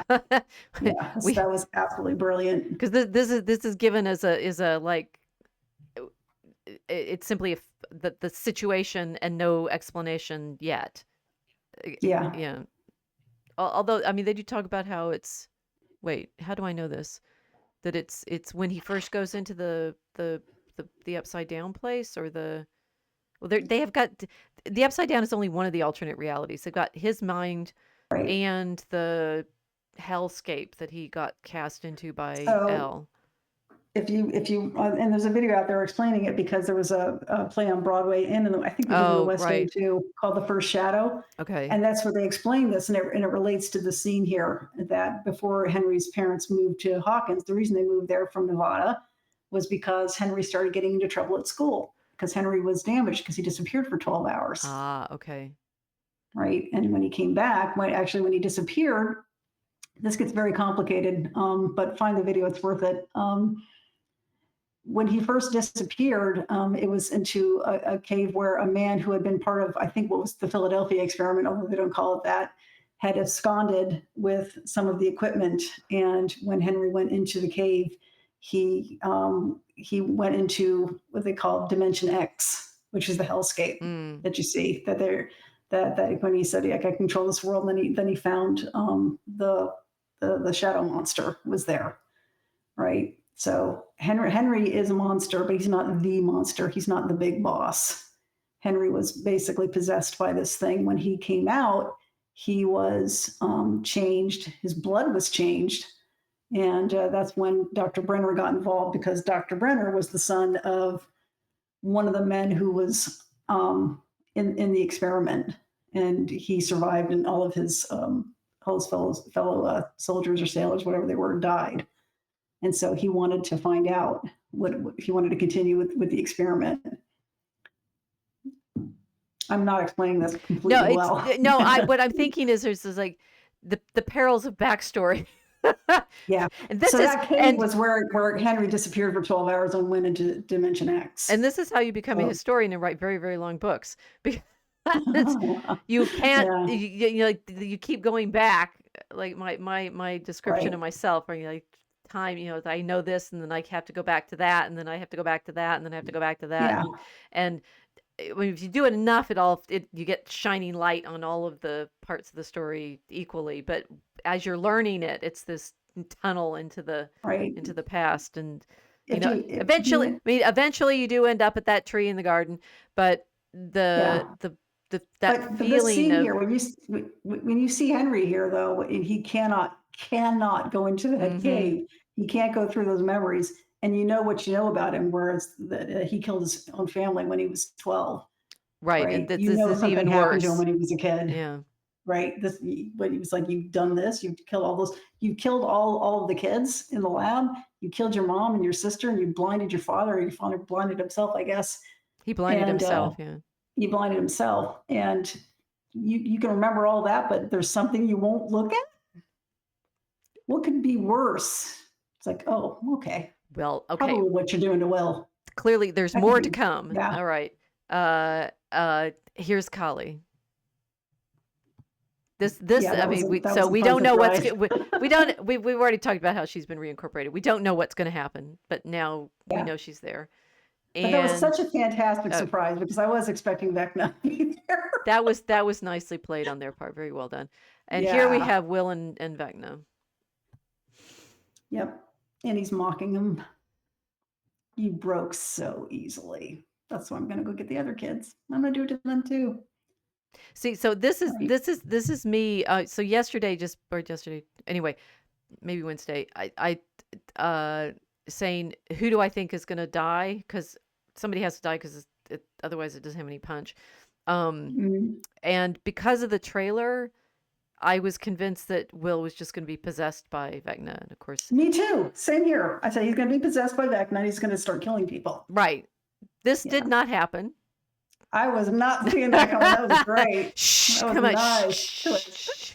Leave them something. It's been out for 48 hours. Yes. Blah, blah, blah. Anyway, we'll jump to the. Oh no! Look, you already see here. Will does this. Something changes. He looks so badass. Yeah. Well, here they are in the cast party, and they all look happy. Guess what, guys? The cast survives. That's good to know, right? At least volume 1. Well, I mean, the actual actors survive. Well, yes. Sometimes I do have to remind myself that, and just look at actor interviews and say, okay. They're not. It's all pretend. They're not real. It's all pretend. The characters are not real. There's a lovely interview, or just a short I saw of Jamie Bauer, Campbell Bauer, in the lab as Henry Creel, and he's talking to the actors who are little kids, and tell them a funny story of when he was younger, and he used to go see his mom at work, and they'd say, Mrs. Bauer, your daughter's here, and the kids laughed. Oh. And he said, why did you say that? And he said, well, I just never corrected her. I said, okay, whatever. But he was just making them laugh, and it was really sweet. Oh, I'd like to see that. That sounds nice. Yeah, it was nice. I have thought about this, the delight that people take. One, you want to be immersed in the story, and have the story seem real, and have it feel like the characters are going through the things that they really are, so that, and of course good actors have that sense that the character is not themselves, it's this real thing that they are participating in. It's like our writing, when we see, it's like, are you paying attention?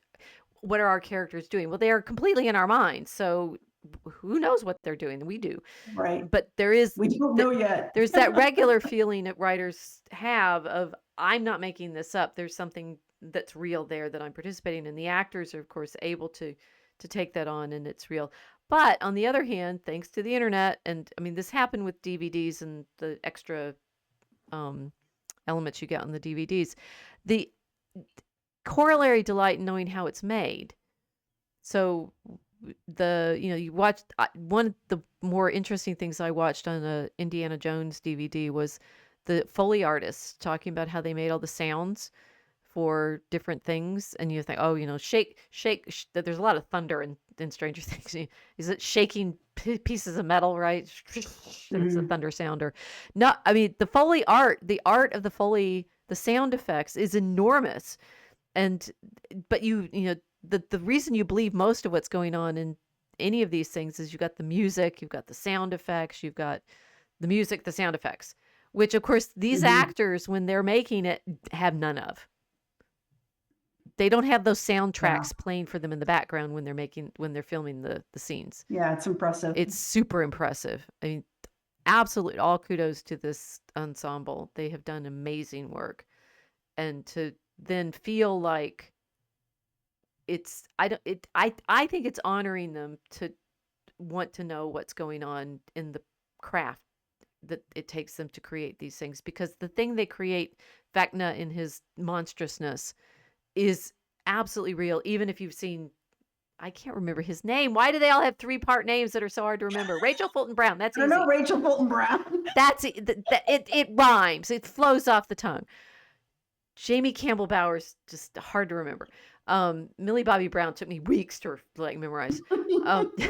That you can see him joking with those kids, and then still see the scenes where they're the kids in the lab that he's tormenting, and it's equally real. It's Fiction is a fascinating ability that we have to participate in this.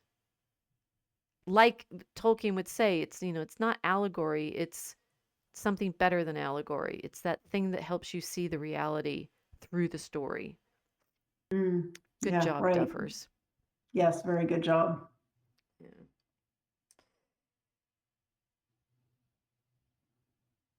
So Sean Levy says he plays music for energy. I can imagine that they use music to get themselves up for the scenes.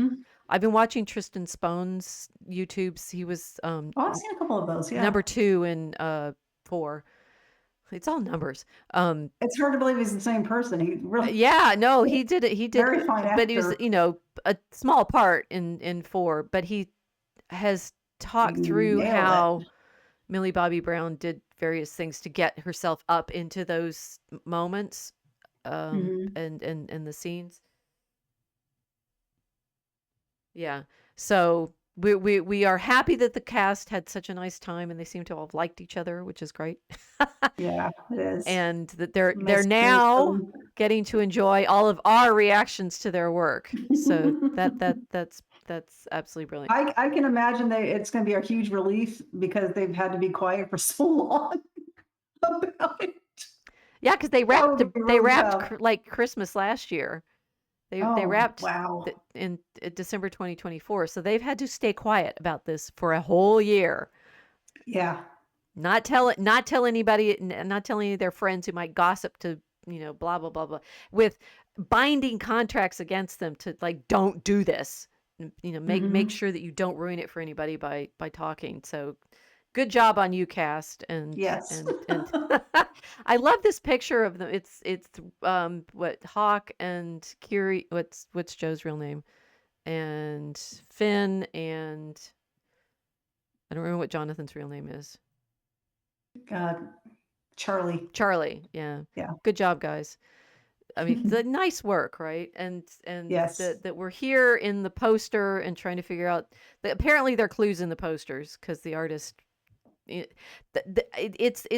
the both directions. You want the poster to be intriguing enough to get people to want to see that, and then when you come back and you look at the poster and you've watched the whole thing, it means more to you. Like, yeah, it's like, it's not a lie. It just you just assumed something else.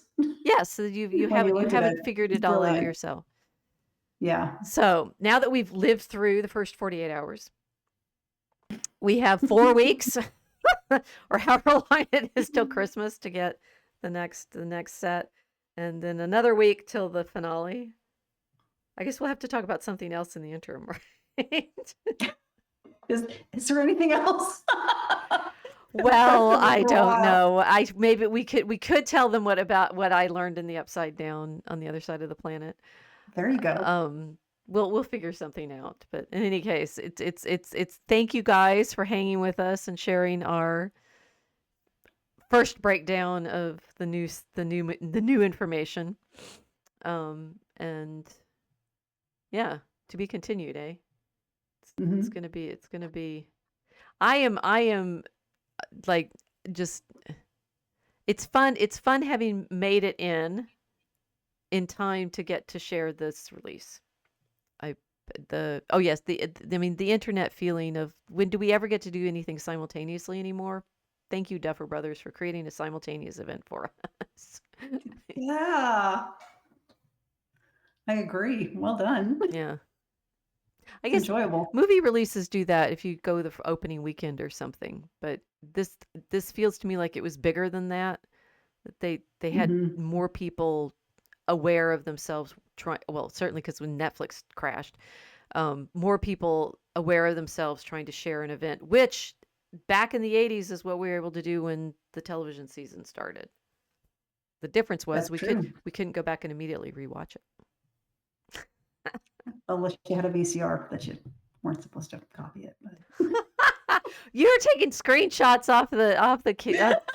Netflix Not a good one not though. letting you take screenshots. You have to use your phone to take the screenshot. I did.